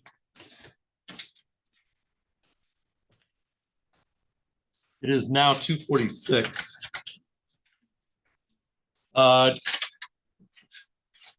Let's see. Judge, I can just tell you, he's got multiple failures to appear prior. Yeah. There's no hiding that. I'll just come right out and say it. He's got multiple failures to appear. He was in custody previously. The court remanded him to have his PSI complete because he didn't do it. I did get a PSI. Mr. Shabazz, I didn't realize that Mr. Shabazz got out of custody since then. I thought he would remain in custody, but apparently he posted bond, even though I didn't get notification of that. Mr. Shabazz, it indicates in the PSI that Mr. Shabazz is now homeless. I did try to call him this morning to remind him about court appearance this afternoon. I was unable to reach him. It's not clear to me whether the phone number I have for him is working or not. As I indicated, he's, at least the last time I heard from him, he was homeless, so I don't know that he has money for a phone. I was not present when he was remanded or arraigned, so I don't know if he was notified of a sentencing date. I guess at this point, my only argument to the court is he may not have had notice that he's supposed to be in court today. But Who remanded, did the magistrate remand him? I can look, Judge. I think the magistrate. And I think they gave him a 5,010% bond, which could be posted once the PSI was complete. And as I say, I did get a copy of the PSI. Yeah, I have that I set after he was remanded. I set bond at 4,010%, but it was supposed to be reviewed after the PSI was done. And then he failed to appear for bench warrant, failed to appear for sentencing on September 16th. He was arraigned on back again on the warrant that was issued. We set bond, and then he's failed to appear today. That sounds right. That's just we've had some trouble getting Mr. Shabazz here. As a matter of fact, in September, he failed to appear for sentencing, and that's when we remanded him for on September 16th. So I must have signed. That was set for sentencing. Bench warrant for failed to appear, and then he was rearraigned on that, and then he's failed to appear again. But I don't know if he's in custody or not. VineLink doesn't show him in custody. It does not, Judge. I checked ICJ's website. He did not appear to be in custody. VineLink does not show him to be in custody. I honestly don't have an update for you. All right, Ms. Fortuna Gill, how did you want to proceed? Your Honor, the people would request an immediate bench warrant due to Mr. Shabazz's previous failures to appear. Based on the representations of counsel, I do not see Mr. Shabazz in the Zoom courtroom. I'll pull that up now. I do not see Mr. Shabazz in the Zoom courtroom. There's nobody by that name in the physical courtroom, and I do see nobody in the hallway. It would appear the defendant has failed to appear for sentencing. I have the sentencing was set. I don't know who LB is. Who's LB? Is that right? Is that sentencing report January 5th, 2026 at 1:30? I don't know who that is. That looks familiar too. One of the criminal clerks. I was messaging. Oh, might Was be that Jeff. the- oh. Yeah, Oh, Lindsay? Lindsay. Lindsay. Lindsay B. So the defendant has failed to appear for sentencing. It appears there was notice given as to the date of the sentencing, but you've not had any contact with the public defender's office. And we have multiple failure to appears on this file. So it would appear the defendant failed to appear for sentencing. An immediate bench warrant is issued on the case for the failed to appear. And then anything else for the record in 2500666, Ms. Fortuna Gill. Not for the people. Mr. Palmer. No, thank you. All right. Thank you, Mr. Palmer. Thank you. Happy holidays. You as well. Ready to go back on Henderson? All right. All right, so we're back on the record in docket 2500541. That is people of the state of Michigan versus Austin Henderson. Mr. Ned, you've had some contact to go through the recommendation. So you've had some contact to speak with Mr. Henderson. How did you want to proceed? Your Honor, including the updated recommendation and consultation with my client, we're gonna try to keep probation. Okay. I think the main concern were two things, the testing and then the MRT. The testing should be satisfied. My client indicates he has tested twice as he should. And we'll figure that out if it comes out to be a bond violation or a probation violation. The only other thing is MRT. To my understanding, it's a one-day class. It's $150, 6-hour class. My client just trying to gather the money, he didn't get it done. And other than that, Your Honor, he might be able to be eligible for early discharge, I think. I don't know anymore because I have to extend probation for him to do this. But regardless, my client still wants to be on probation, understanding that if he does not succeed, we'll be looking at 10 up to how many ever day, up to 93 days in jail. And he still wants to go forward with that. He knows he can do it. The situation was really money and the job that did not get aligned at the factory. All right. I'm going to extend probation to February, March, April. So it'll be April 5th. Probation's extended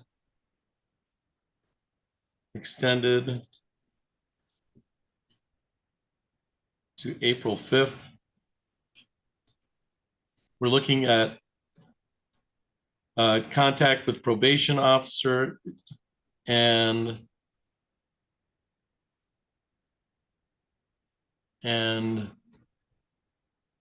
MRT and then testing. Can you repeat that again? It was 2 things or 3 things, Your Honor? I thought that, well, contact with probation Okay, officer I kind mean, of okay. goes. And then the MRT is what we talked about concerning the financial, and then continue testing.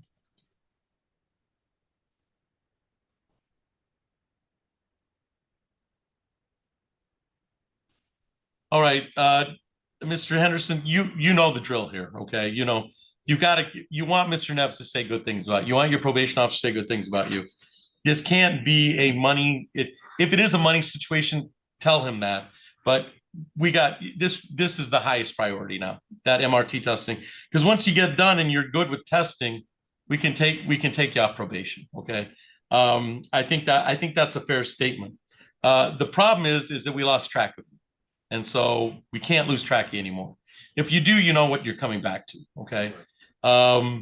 Anything else for the record in 2500541, Ms. Fortuna Gill? Not for the people. Mr. Ned? Thank you, Your Honor. All right, Mr. Henderson, you should be all set. Thank you for your parents. Thank you. We can call a field trip here for Papansi. Yeah, I think so. That's Nairobi. Yeah. Nairobi. Oh, the EMT. He doesn't, yeah, not from me anyway.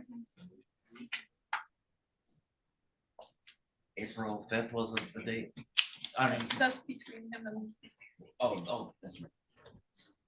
Yeah, did you schedule a review date or no? There is no review date. No, it's probation. I just extended probation. Hello.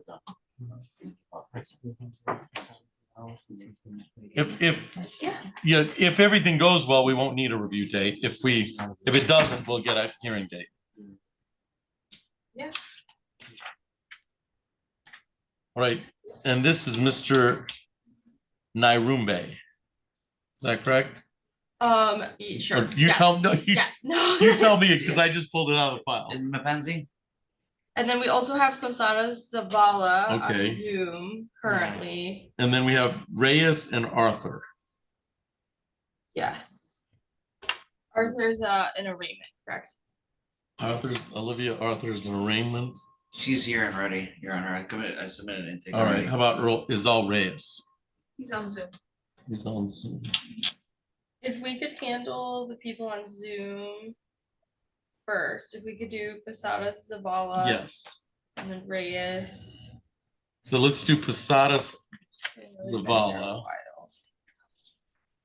And then Megan, I'm gonna ask you to do me a favor. If I think I left the criminal docket on my desk. Yeah, we're just finishing. I think I've got the civil docket right here. Okay. Then at least somebody printed out the civil docket.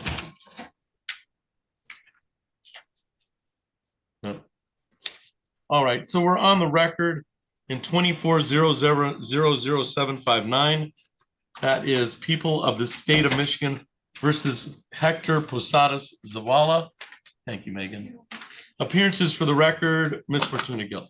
Haley Fortuna Gill on behalf of the people. Mr. Harris. Assistant Public Defender James Harris here on behalf of Mr. Hector Posada Zavala, who appears via Zoom. Mr. Posada Zavala, if you could please state your first and last name for the record. And you'll have to unmute. Hector Posada Zavala. Thank you. And you can hear me all right, Mr. Posada Zavala? Yeah, but I don't know where to press speaker. I can't really hear. So you can't hear me all right. Can you hear me or? I can hear you, yeah, but I can't hear you like loud enough. All right. Posada Zavala, if you could perhaps, I don't know if that's something we can fix on our end, if you could perhaps try turning up the volume on your device. Yeah, I tried that. All right, let me know. This is a pretty straightforward hearing, so let me know if you don't understand what we're doing. It's my understanding, I received from Brendan Hanna this morning that Mr. Posada Zavala has a probation violation sentencing scheduled today at 1:30 for violations related to his domestic violence class attendance. Hector completed the domestic violence program at Cognitive Consultants, and I'm recommending that the violations be dismissed. So the probation officer is recommending dismissal of the allegations. Is that your understanding, Ms. Fortuna Gill? Yes, Your Honor. Mr. Harris? Yes, Your Honor. I did speak with Mr. Hanna before this court date. And given that the intent of the probation officer and the parties at the previous court date seemed to be setting out the sentencing to see if there was a continued trend of positive behavior showing that Mr. Posada Zavala was back on track. Mr. Hanna indicated that he has been seeing that since, and Mr. Posada Zavala has since completed the domestic violence course. And he indicated that was why he was recommending the violations be dismissed. Dismissal. Mr. Posada Zavala, you understand the probation officers being indicating that he wants the violations dismissed? Yes, sir. Okay. All right. So does he continue on probation? Because probation's another month. I believe so, Your Honor. I believe the intent would just be to keep him on probation. So I'll dismiss the violations per the request of the probation agent.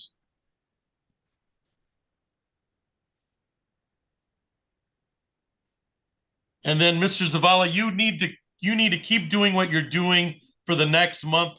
Your probation ends February 3rd, 2026. Okay. Is that a fair statement, Mr. Harris? Yes, Your Honor. All right. All right. Anything else on the record in 24-00759, Ms. Fortuna Gill? Not for the people. Mr. Harris? Not from the defense, Your Honor. All right, Mr. Posada Zavala, you're all set. Thank you for your appearance today. Thank you. I believe Reyes is that an arraignment? Because okay, because it just says non-public on mine. Okay, then we can handle Brandis.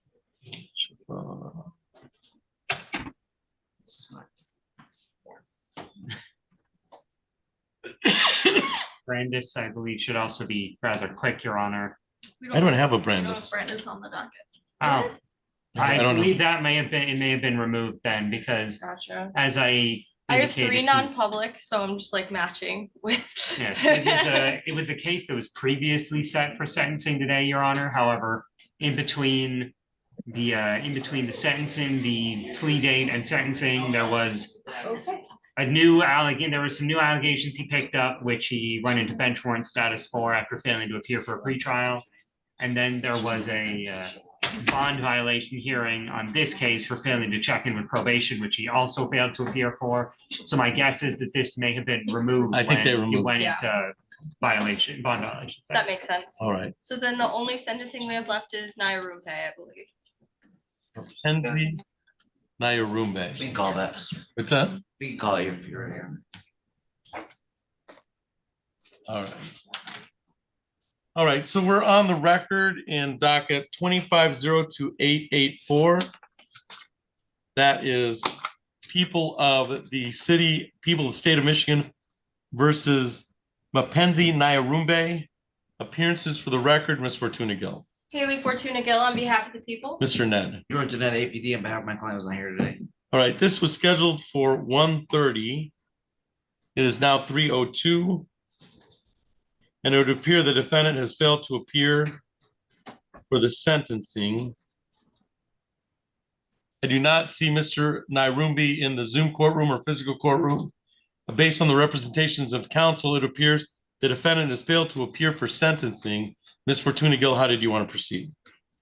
Your Honor, we would request a bench warrant. I have no opposition to a 48-hour hold, given that this is a non-assaultive crime. I also do not see any prior failures to appear, but the court would probably have a better record. All right, Mr. Ned, have you had any contact with Mr. Nairumbe? Mr. or Mrs. I have no prior failed. I have no prior fail to appears. He did show up. He just showed up really late. I would ask for a courtesy reset, Your Honor. I've only attempted to call twice in the last couple days. Oh, no, I'm looking at a different file. I believe I have only attempted one call this morning with two calls this morning, no success. But I don't think this is the case to be on there might be a good reason for it. There might be a good reason for it. He did show up. I think he showed up in the afternoon for morning sentencing. He did show up. We set the final pretrial. He pled to the charge, and then he failed to appear today. I have no previous failed to appear, so I'll issue a bench warrant with a 48-hour hold, and then wait to hear from Mr.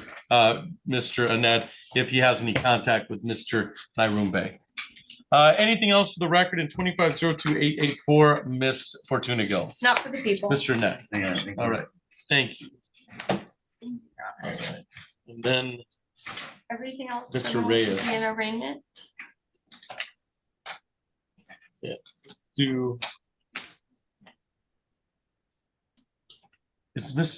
Is Olivia here? Okay, you can come up here, ma'am.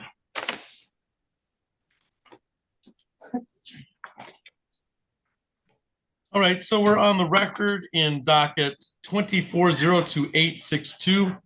That is the people of the state of Michigan versus Olivia Arthur. And ma'am, you are Olivia Arthur, is that correct? Yes. All right, thank you.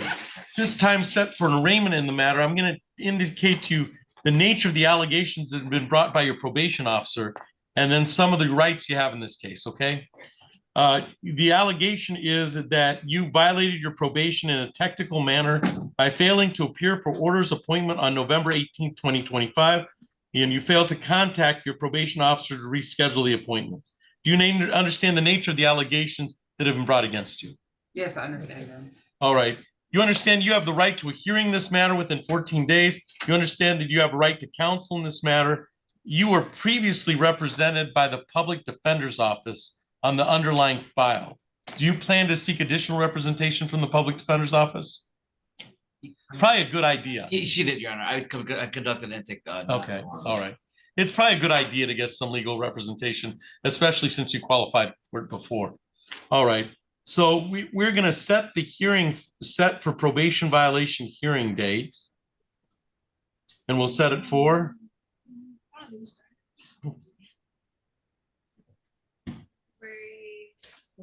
January 26th. January 26th. Yeah.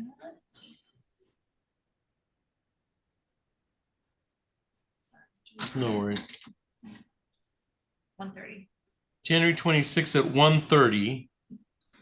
You'll get notice from my court officer that the application's already been made to the Public Defender's Office. It'll be Mr. Nett or Mr. Harry's will be, I don't know if you'll still be with the, but one of the, I get assigned a public defender, and that'll be who will be representing you in regards to hearing. And that's when, if you have a formal hearing, that's when your probation officer will be here to indicate to the court what you did. Okay. If you believe this is all a mistake, then you can present your evidence at that time. She might want to update her address, Your Honor, maybe. Do you want to update? I have a 1404 Georgetown Boulevard address. No, and I updated. That's what was giving it last time arraignment. I was here, so that's kind of. That's the last address I have. Yeah. Update that address. Do we update it with you, Your Honor, or do we update with probation? I would update it with probation, but I will take the address. Oh, you did? Okay. I already did, so that was on them for not changing it.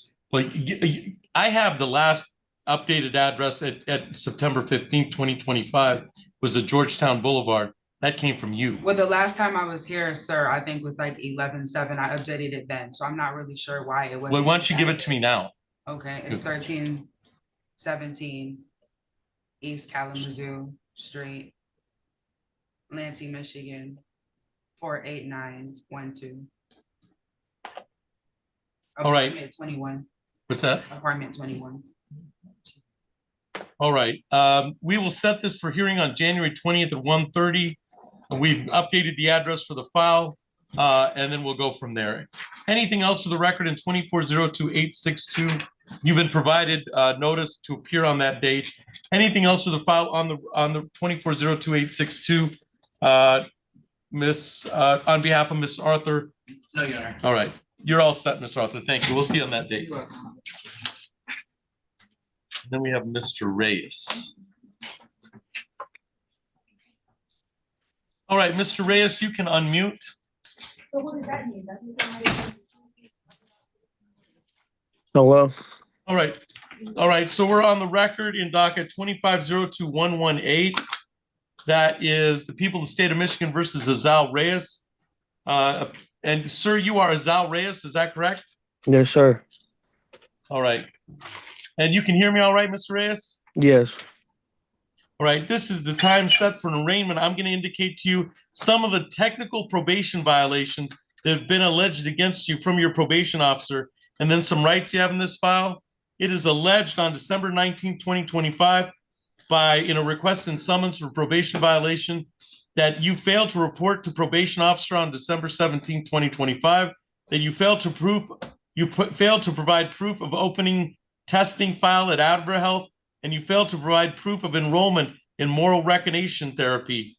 Do you understand the nature of the allegations that have been brought against you by your probation department? Yes. All right. You understand, did you have a right to a hearing in this matter? You have the right to counsel.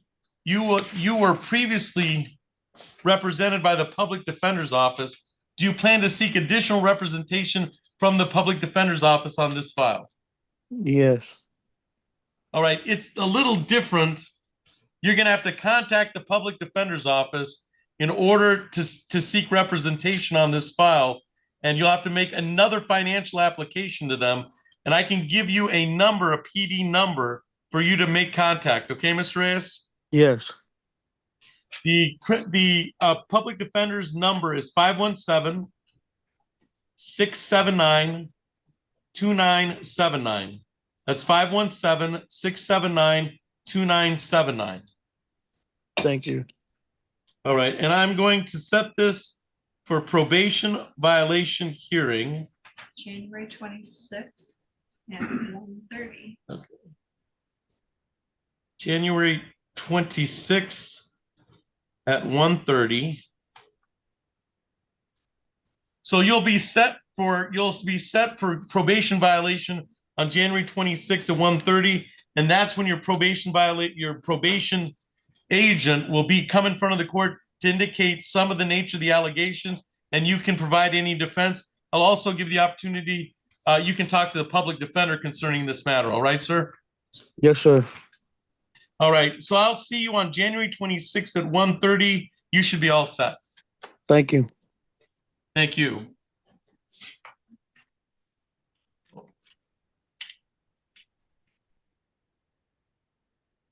Let's see what we have here.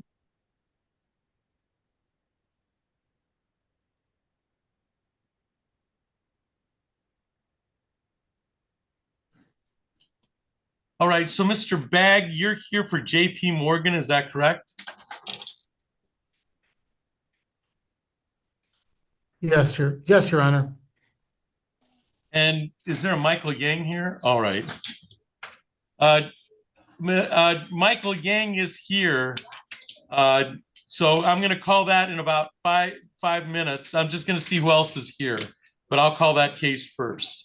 Is there a representative of RPM Auto Sales? RPM Auto Sales? Is that? Yes, Your Honor. Mr. Brent Credico? Credible. Yep. Is there a Kayla Lynch? All right. All right, that's the second case, 230, that's here. And is there a representative of Capital One? Yes, Your Honor, I'm here for Capital One. All right. And that, is there a Yang?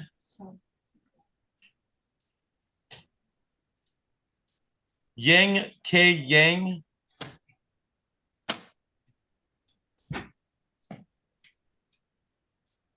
Ms. McNeese, let's go ahead and pull that up, and I'm assuming Mr. Yang is not here, or Yang is not here. There's nobody in the hallway. And there's nobody in the hallway, so. And then we'll call Mr. Bagg's case.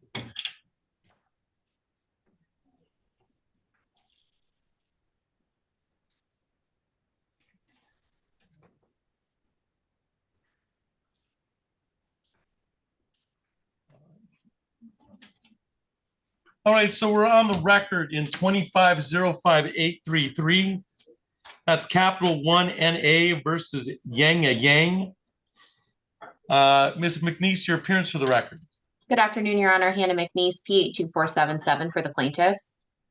And is there a Yang Yang or a representative of Yang Yang in the Zoom courtroom? There's nobody by that name in the Zoom courtroom or physical courtroom, and there's nobody by that name in the hallway we just called. It would appear that Yang Yang has failed to appear today for the pretrial. This was scheduled for 2:30. It is now 3:13. It would appear the defendant has failed to appear for, that's D1, failed to appear for the pretrial. Ms. McNeese, how did you want to proceed? We would request a default judgment be entered at this time, Your Honor. Any terms you want to place on the record? Yes, the suit amount is $2,317.25. There is a filing fee of $75 and a service fee of $39.57 for a total judgment of $2,431.82. All right. And you'll follow up with an order to that effect, Ms. McNeese? Will do, Your Honor. Anything else for the record in 2505833, Ms. McNeese? Nothing further, Your Honor. Thank you. All right. That's all for the record in 2505833. Thank you for your appearance today on behalf of Capital One, Ms. McNeese. Thank you, Judge. Have a good one. You too.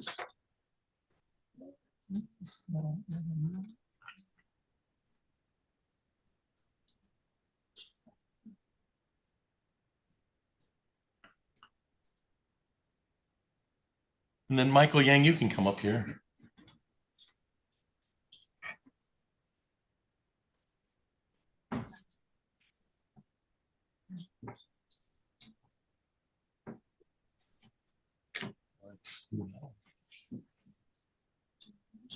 Oh, that's good. All right. I thought I blew that case, but I didn't. I did fat finger that one. All right, so you can have a seat, Mr. Yang. So we're on the record in docket 2405195. That's JP Morgan Chase Bank versus Michael Yang. Appearances for the record, Mr. Begg. Good afternoon, Your Honor. Jay Begg, P36820 on behalf of plaintiff. All right, and sir, you are Michael Yang, is that correct? Yes. All right, thank you. This is a time set for a pretrial in the matter. I have us that we previously met in this matter, and that you were able to, that the parties came to a consent judgment agreement. Something must have happened in the interim. Mr. Begg, did you want the opportunity to speak with Mr. Yang? We can place him on an iPad, or did you want to go ahead and fill out the pretrial statement? Let's just go ahead and fill out the pretrial statement. All right. Because actually, Your Honor, I'm not wasn't aware of the consent judgment. So at least this will give us some time. That note might not be particular to this. I'm thinking that, but I have a note indicating that we probably previously met on September 25th. Mr. Yang, have you previously met on this file? Yes, we have. Or yes, I have. All right. So yes, there's an indication. So we'll just fill out the pretrial sheet. So this involves case number 24-05195, and that's JP Morgan Chase Bank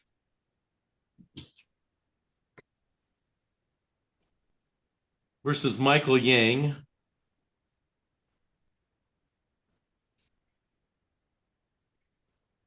Pre-trial conference is held on today's date, January 5th, 2026. Appearing were Jay Begg on behalf of the plaintiff and Michael Yang in pro per.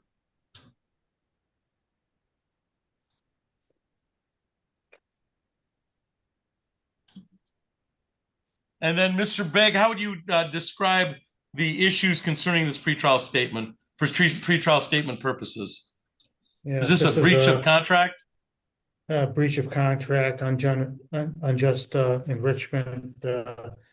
All right. Stated. Mr. Yang, you didn't file the pleadings in this. You're being sued rather than But that's, do you have any dispute with that, this being called a breach of contract? No, I have, no information on that.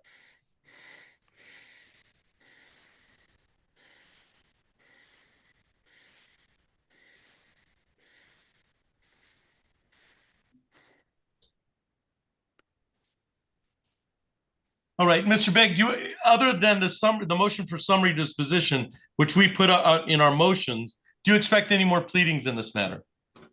No. All right. Mr. Yang, do you expect any more pleadings other than a response to a motion for summary disposition, which is a response as a matter of law? Okay.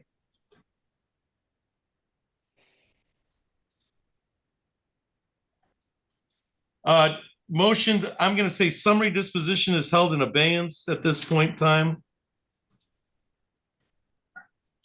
With response. Do you, Mr. Big, do you expect any consolidation in this matter? No. Okay. I'm going to put the admission of fact is not applicable. The exhibits are not applicable since we haven't had discovery. There is going to be discovery in this case. We'll do the discovery cutoff date for 90 days, which will be, give me a 30-day, 90 days out. Like January, February, March 5th? April 5th. Oh, I think it's April, right? Yeah. February, March, April. Yeah. And when do you want it set for? April 5th will be a cutoff date for discovery. That's a Sunday. Do you want to go to the 6th? Yeah, I do. So April 6th. So April 6th, 2026 will be the discovery date cutoff date. That'll be 90 days out, which is pretty perfunctory. Expert witnesses are not applicable. Damages have been pled for. Mr. Big, you expect no joinder of claims in this? I don't expect any joinder of claims. Has either party paid for a jury trial as opposed to a bench trial? Mr. Begg? Not on our end. Mr. Yang, have you, all right. And we would anticipate I'd say we'll put a day aside for trial date and then wait to hear from the parties. Okay, so that's fine. 1 day. Yeah, I mean, you could do it half a day, really. Okay. Or even shorter than that. All right. Your choice. I'm going to put negotiations are ongoing in regards to this matter.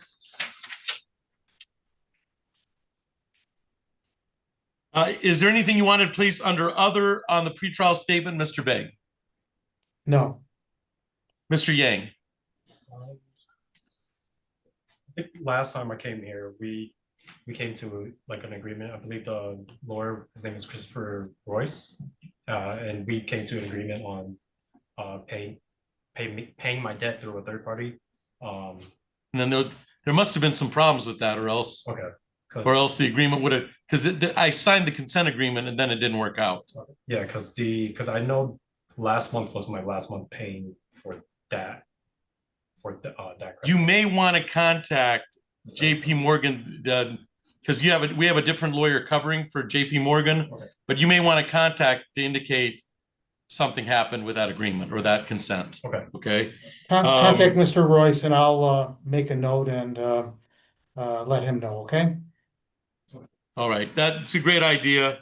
I'm gonna say no to case evaluation and mediation at this point in time. I'll wait to hear from the parties whether that is appropriate. Mr. Begg, so I'm going to indicate for the other that negotiations are continuing and the defendant is going to contact Mr. Royce. Is it Royce? Yes, I believe so. There.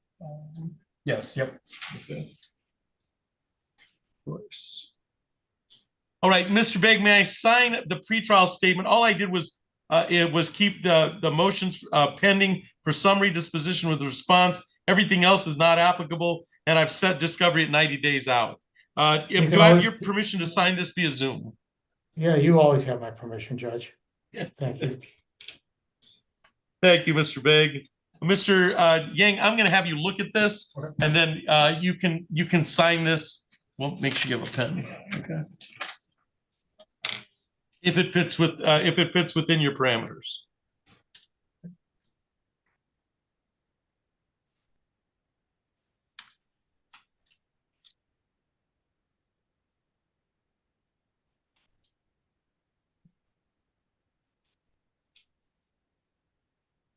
And just in case, you can sign it, but anything we've said here is on the record too. Okay. So,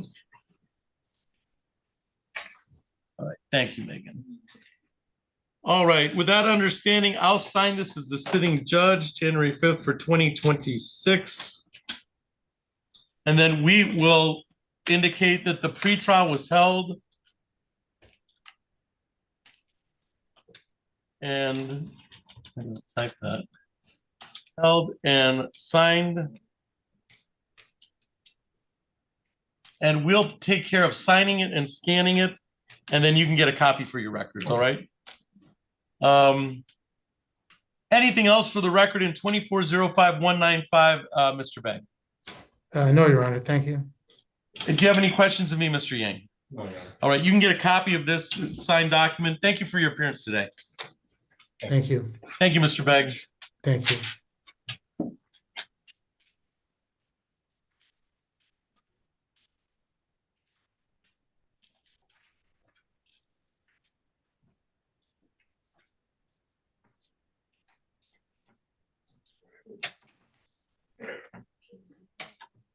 All right, and Ms. Lynch, you can come up here.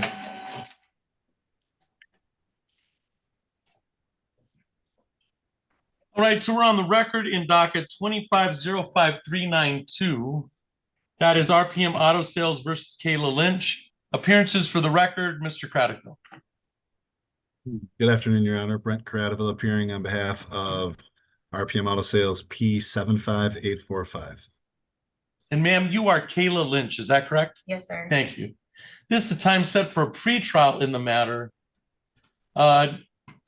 You kind of got a taste of it from the previous pretrial. Mr. Cradaville, you can talk to Ms. Lynch. I can place her on an iPad and you can have some privacy to talk to. I can place you in a breakout room. Or I can just fill out the pretrial statement. It's really entirely up to the parties. Mr. Cradaville, how would you like to proceed?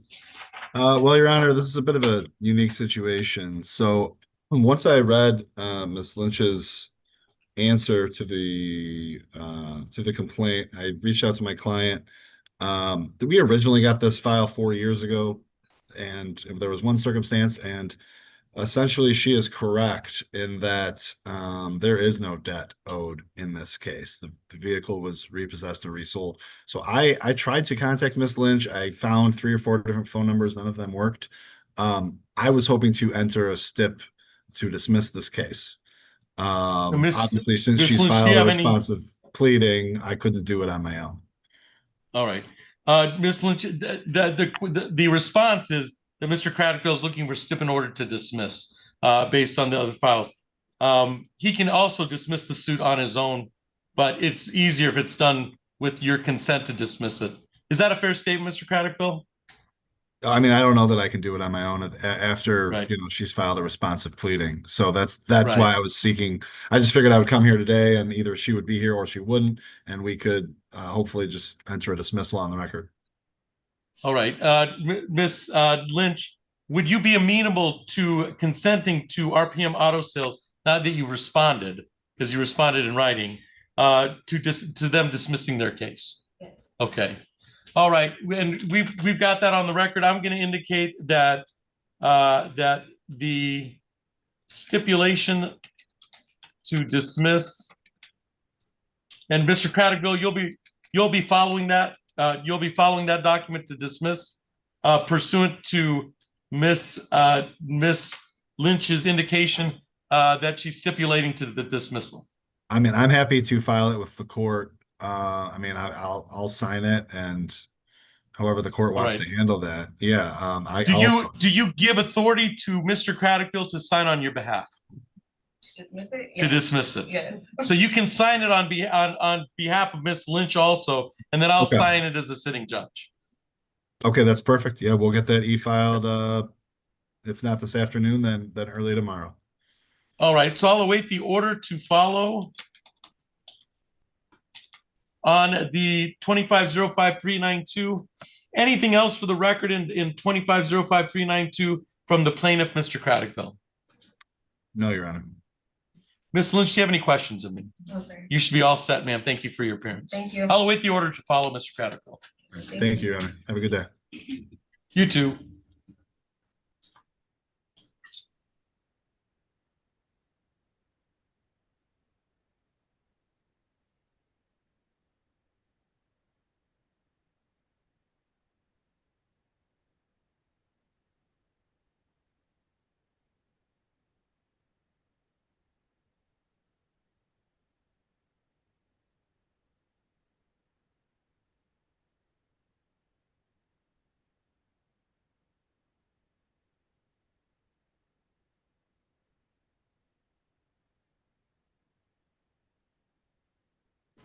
All right, so I'm gonna check to see who's here. Mr. Rusin, you're here on LVNV funding? Yes, Judge, I am. All right. Is there a Keisha Pointer? You're just checking to make sure I know who's here. All right, and is there a representative of Al Zubaydah Wasif? Is there a representative of Dua Majid? Yes, Your Honor. And I have you listed as Miss Pereira. There, I just recognized you. Are you here on legal services behalf? Okay. I just recognized you. Okay. It's been a while. It has been. And then Miss, are you here for Bink Property or for Edward Plumbing? Bing Property. Okay, Bink Property. And I do not see a representative from Edward Plumbing. Is there anybody here representing Edward Plumbing? All right. All right. So Mr. Rusin, I'm going to call your case in about 5 minutes. Let me make sure I can pull it up and then I'll call it. That'd be great, Judge. Thank you.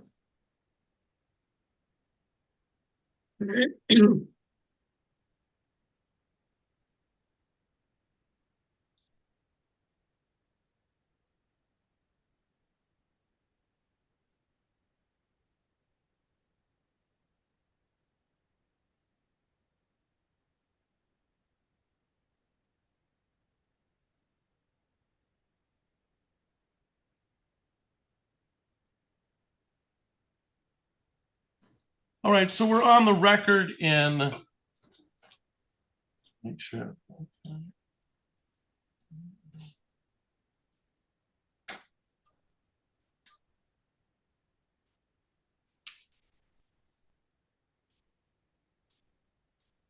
We're on the record in docket 25-01247. Appearances for the record, Mr. Rusin. I am Attorney Richard Rusin. I'm the attorney for the plaintiff. My bar number 35222. Today, I'm also on your record, Judge, as respondent to defendant's objection to a wage garnishment. All right, thank you. And ma'am, you are Keisha Pointer, is that correct? Yes, sir. All right. All right, thank you. This has been brought, and you've requested that we've changed the amount of garnishment. Is that correct? Yes, so I'll listen to your reasons why, and then I'm gonna have Mr. Rusin explain some of the objections to it. All right. All right. So what are your reasons for the change in garnishment? Oh, no. What answer? When was the garnishment issued? The garnishment, well, there were two different things that I saw. There was they were addressed to two different addresses that I don't live at anymore. There was a garnishment disclosure and a writ of garnishment. I didn't find out about anything until my check was already being garnished. And how long ago was that? December 1st. December 1st of this year. All right. And how much was taken out of your check? Like over $500. Okay. And where do you work? I work for the state of Michigan. Okay. And what is the amount of debt? I don't even know what LVNV funding is. You've never spoken to LVNV funding? Okay. Did you want to talk to Mr. Rusin concerning why your name is on as part of this allegation? Yes. Mr. Rusin, did you want to speak to Ms. Pointer concerning the objection. She indicates she doesn't know who LVNV funding is. Well, that'd be fine. As I told the judge in Ithaca about 3 hours ago, I'll talk to anybody, anytime, anywhere. So I can do that now if it pleases the court.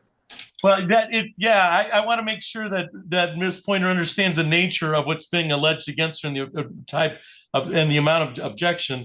And then this might ring a bell as to the claim of debt concerning LVNV funding. So what I'm going to have Ms. Pointer do is follow my court officer who has an iPad. We'll find a place of privacy for you, and you can speak to Mr. Rusin, then we'll come back and put it on the record. All right, Mr. Rusin, I will have you placed in, I'm going to indicate that all parties are to meet in a breakout room. All right. Breakout room, and you will get a,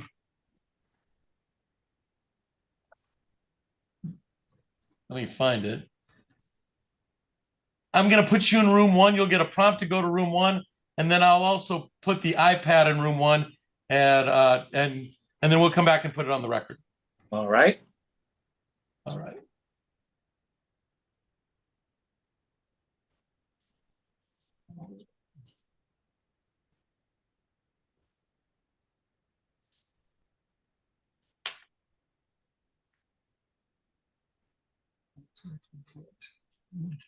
All right, Ms. Pereira, you can come up with.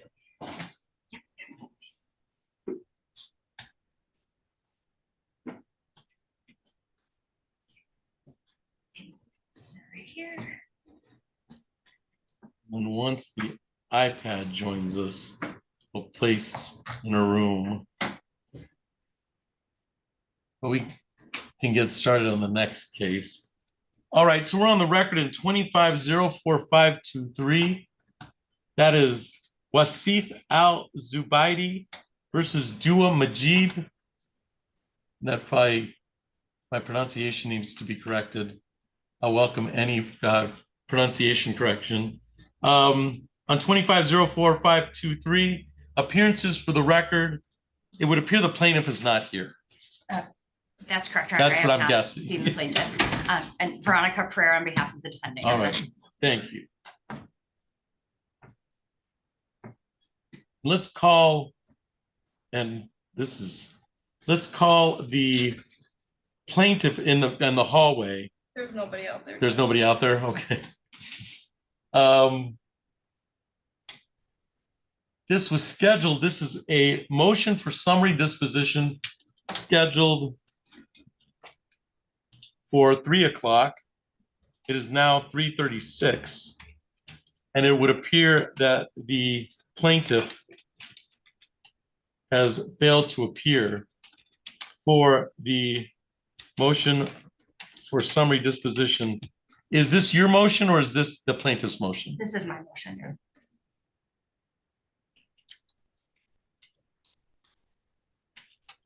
And Ms. Pereira, how did you want to proceed?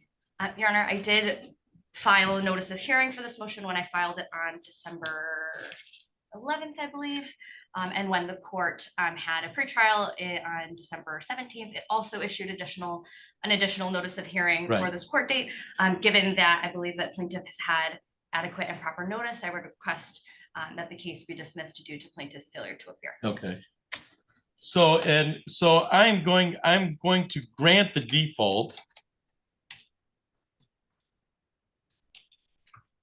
for fail to appear at the motion for summary disposition. I've had the opportunity to go and check whether the notice hearing was filed. Everything appears to be the notice of hearing was filed, and we talked about this hearing. I think we talked about it the last time we set it. Let me see what the notes. The notes that Ms. Trippy gave me while I was out also indicate that it was discussed on the record. Yeah, I don't have Ms. Trippy, but I know we signed and scanned the order, and I remember Ms. Trippy being on the case. All right, so I'm going to grant the motion. Just going a fat finger or anything. So I'm gonna grant the motion for summary disposition, and you'll follow it up with an order based on the non-appearance of the plaintiff for purposes of this motion. And you'll follow up with an order to that effect, Ms. Pereira. Yes, I will send that over through my file. Is that Yes. the preferred way? E-file, my file, whatever, Michigan file. All right, for the statements for the purposes stated on the record, I will verbally grant the order and wait for the order to follow. Thank you, Your Honor. Anything else for the record in 25-04523, Ms. Pereira? No, thank you, Your Honor. You should be all set. Thank you, ma'am. And it's good to see you again. It's nice to see you as well, Judge. Happy New Year. Happy New Year.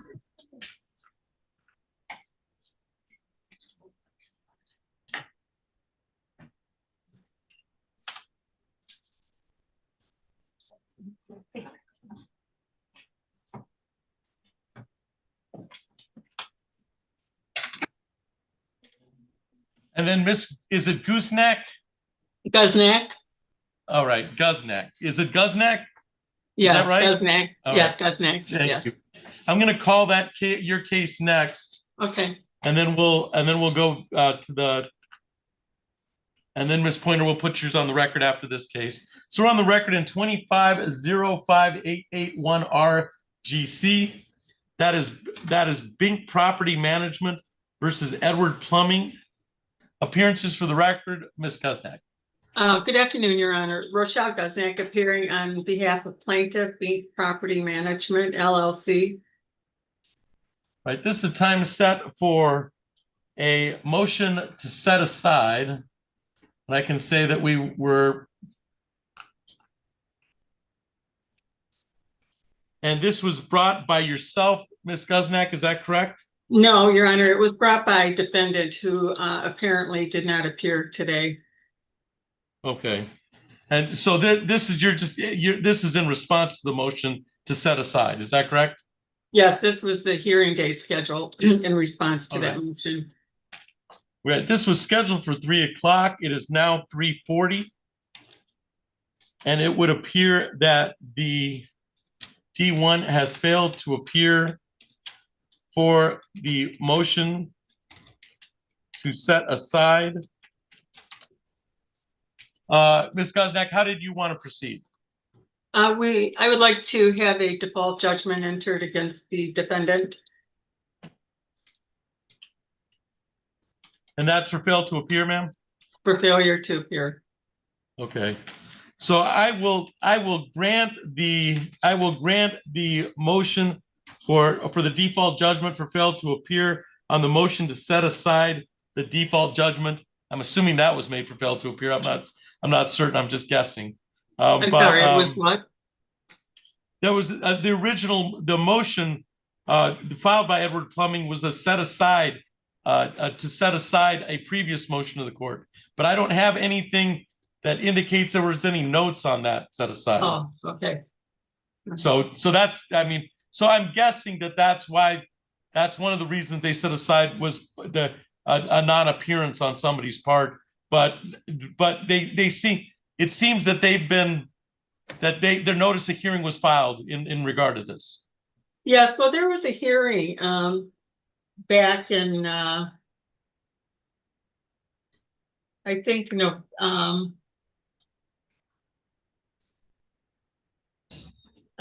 November 12th, somebody did appear on behalf of Edwards Heating and Cooling at that hearing. And that's when it was removed to the General Civil Division.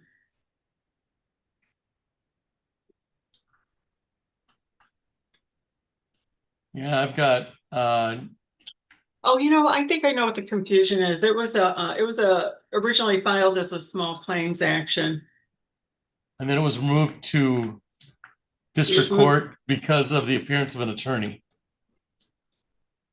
The defendant requested it. There was no attorney at that point. As I understand it, I wasn't there at the time. Yeah, so it started off as a small claims issue, was moved to district court. Correct. That's why there is, I looked at my file yesterday to see what types of activities were recorded there, and there was nothing recorded, and I Yeah, assume.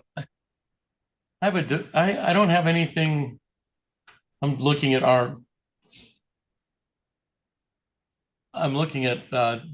some of the paperwork filed.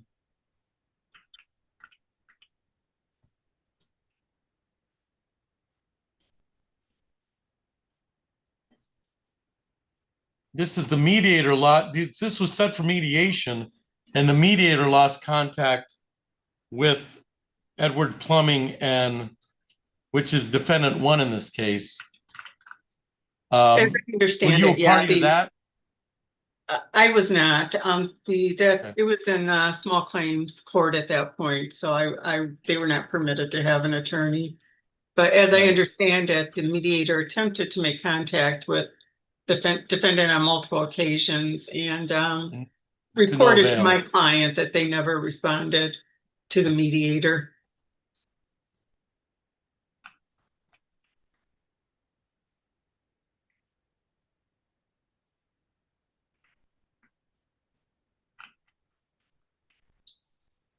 All right. That seems to comport with everything I see on this matter. At some point in time, in Edwards Plumbing, there's been some failed to appear more than once, and the mediator couldn't find him. That's what I'm seeing. That's All right, that's what I understand as well. Yes. All right.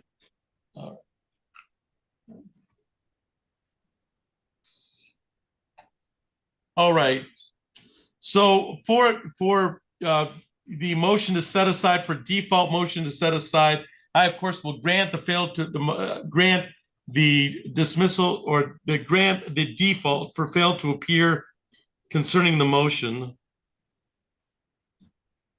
So the motion is denied, right? Yeah, the motion is denied for the fail to appear.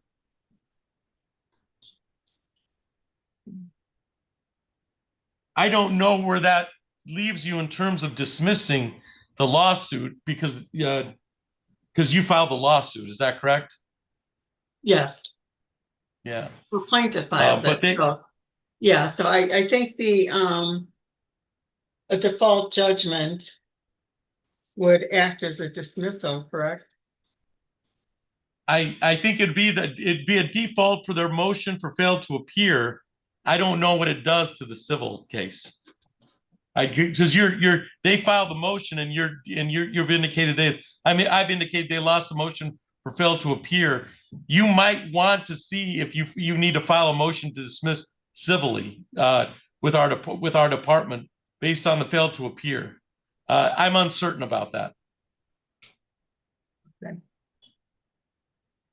Well, generally when there's I only say that because it's an unusual situation that a case comes out of small claims with lawyers that's set for hearing, and then the motion for default is granted based on the non-appearance. I'm indicating the motion has been defaulted, but I don't know how that affects the rest of the case. What I'm warning you is that it might be set for a hearing on the facts of the case with a motion denied for fail to appear, but I'm guessing right now. I'm completely guessing. Yeah, I don't think there are any you're saying you think that there may be you're saying there's a possibility something else is scheduled? There's a possibility. Yeah. There's a possibility that it'll go back to the civil department, and the civil department's just going to set it for hearing based on the default of this motion. Well, we are in the civil case right now.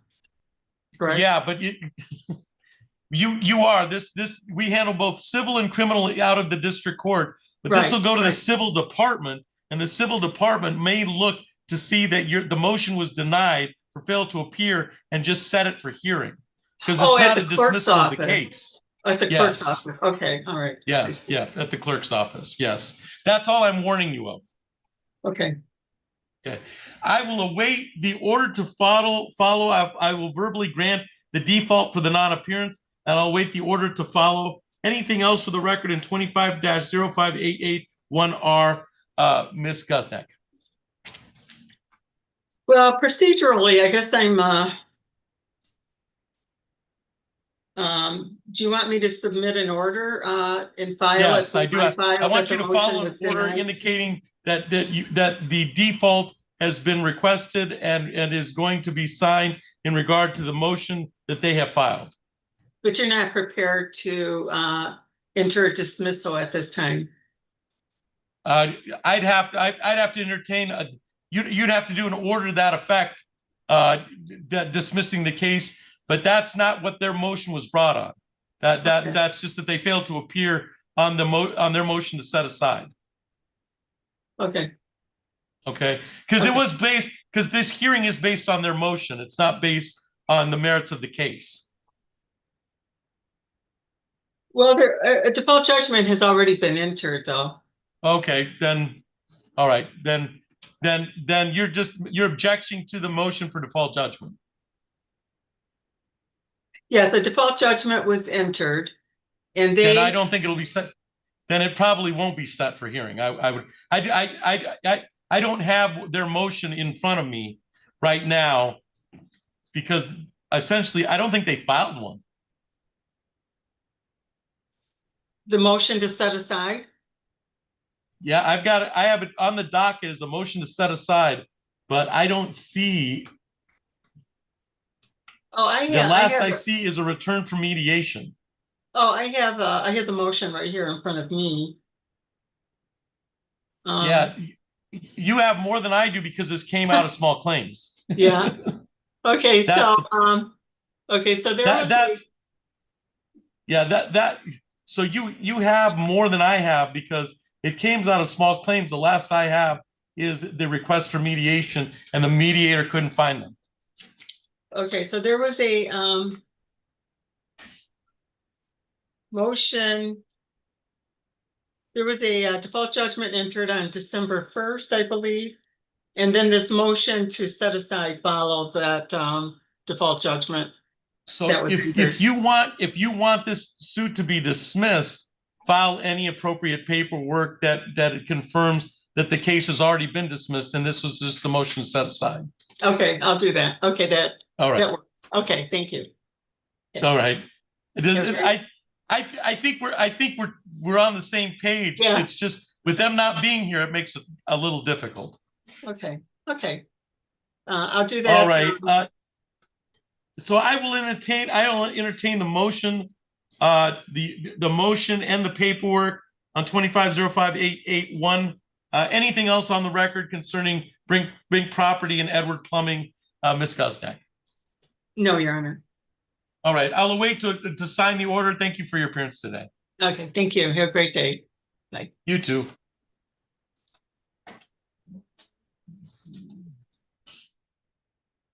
All right, Ms. Pointer, you can come up. This is the last case. I'll ask it. All right. Why do I think I'm going to get a nasty letter from Civil on that? It would be the first. It won't be the last. All right. That's 25.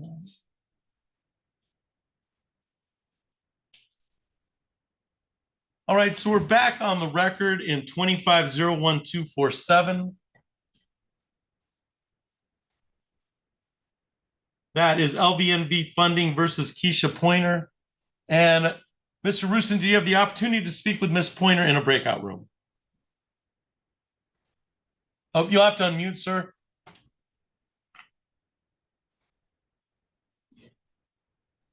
A lot of judges wishes I had a mute button, but I can tell you, sir, as an officer of the court, in the breakout room, defendant did recognize the outstanding credit card that was the basis of this lawsuit.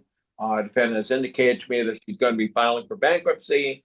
I explained to her that her bankruptcy attorney should be advised of this case and the restorative action that has been compiled as a result. that being said, Judge, I have reviewed defendant's objection. I do not see that it raises to any of the bases of MCR 3.101K to grant her objection. I would ask you deny it. All right, thank you. Ms. Pointer, the sum and substance of your motion to change the garnishment. We can't hear you, ma'am. I said, can you please explain that? What is the nature of your motion to Mr. Rusin is objecting to the change in garnishment? You now understand the nature of why LVN funding is Yes. okay. Yes. So you're not disputing that they have the wrong person or anything like that. Okay. So the indication is the nature is that you filed a motion to change the garnishment $500 a month. And why is that? Why? I mean, I'm a single mom and I'm trying to make it happen. So it's not that you're not indicating that you don't owe the amount of garnishment. You're saying you can't pay it. I know. Okay. And Mr. Rusin, that's your understanding? That's my understanding, Judge. And as I explained to Ms. Pointer in the breakout room, the judgment was entered in this amount, Your Honor, on June 13th, 2025, in the amount of $1,471.56. Judge, I can tell you that I've received at this time, before defendant made her objection, 2 garnishment payments, each in the amount of $519.18. I show a remaining balance due on the judgment at this time, Your Honor, in the sum of $531.71. And I believe in my heart of hearts, as a lawyer, that frankly, Ms. Pointer's employer probably has one last garnishment payment check in escrow now pending the outcome of this hearing, because as the court knows, garnishing defendants have to await an order of a court once they are in receipt of an objection to garnishment, such as Ms. Pointer has filed. So that being said, that's where we are. And again, I'll rest by asking that you deny the objection. Thank you. Response, Ms. Pointer. Yeah. Essentially, Mr. Rusin's indicating this is pretty much cleared up. It is, but it's caused a financial strain. I haven't been able to pay my rent with my 2 kids because I've had over $1,000 taken out of my check, and they withheld that, like you said, it's an escrow, so it's almost $1,500. I didn't even know about it. I didn't get none of the documents for court or anything. When I got the information from my job, it was a mailing from 12-1, but the funds had already been taken. It was addressed to, the first one was addressed to an address that I haven't lived at in over 10 years, and the other one was addressed to. Do you want to update that address now, ma'am? Yes, Okay. and the other one was addressed to an address that I haven't lived at in over 8 months. Okay. The only thing I've indicated now that we've had a hearing on this is you now know about it. Yes. So I can set it for another hearing, but we know that your objection is probably going to be denied since you know about this, and you haven't indicated any valid reason that you don't owe the money or the money shouldn't be garnished. So, but Mr. Rusin's indication that this is pretty much, it sounds like this is pretty much a done deal.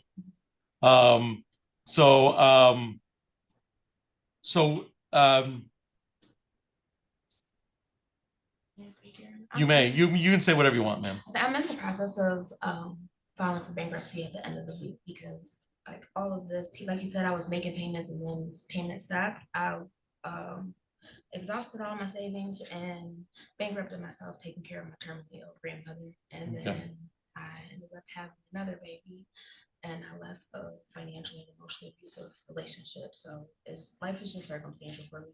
Right. Well, I wasn't able to make I must tell you this. There's a lot of people coming here and saying they're going to file bankruptcy. Yeah. Okay. So I'm not, I have to look, but they haven't filed yet. No, I believe you got to pay your bills. Yeah. You got to pay your bills. Yeah. But So life circumstances just. Right. I understand. I understand that. I'm going to grant the motion. I'm going to grant the motion which objects. I'm denying your motion. Okay. Denying your motion.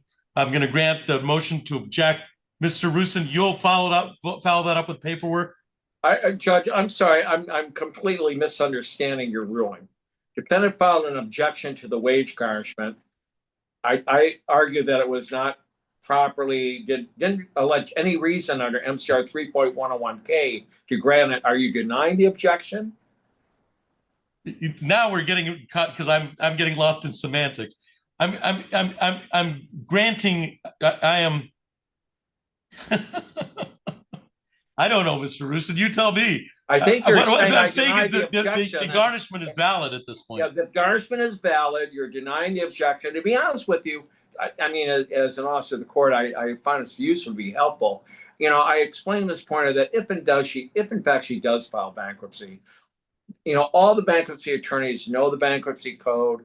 I told Ms. Pointer to tell her bankruptcy attorney about the record today, tell her bankruptcy attorney about this judgment, tell her bankruptcy attorney about the garnishment money that was garnished, because there's a process under the bankruptcy code, and Ms. Pointer's attorney is very elemental, and her attorney will explain it, Judge. So they'll protect your right. They'll protect some of the. I don't know about the money in escrow, but they know the process. Okay, they know the process indeed. Right. So I'm going to now. I'm going to find the garnishment valid, so I'm denying the objection. Thank you. That was, and the record is perfected. All right. All right. You'll follow up to the order to that effect, Mr. Rusin. Judge, based on your ruling, I will make sure it's late in the day, but I will file the order electronically tomorrow, Judge. All right. Thank you, Mr. Rusin. Ms. Pointer, good luck to you. And good luck, if you are going to talk to a bankruptcy attorney, they'll explain the whole process to you. Yeah, that's right. That's all right. All right. All right. Thank you, man. Thank you. Thank you, Mr. Rusin. You guys enjoy your day. You too.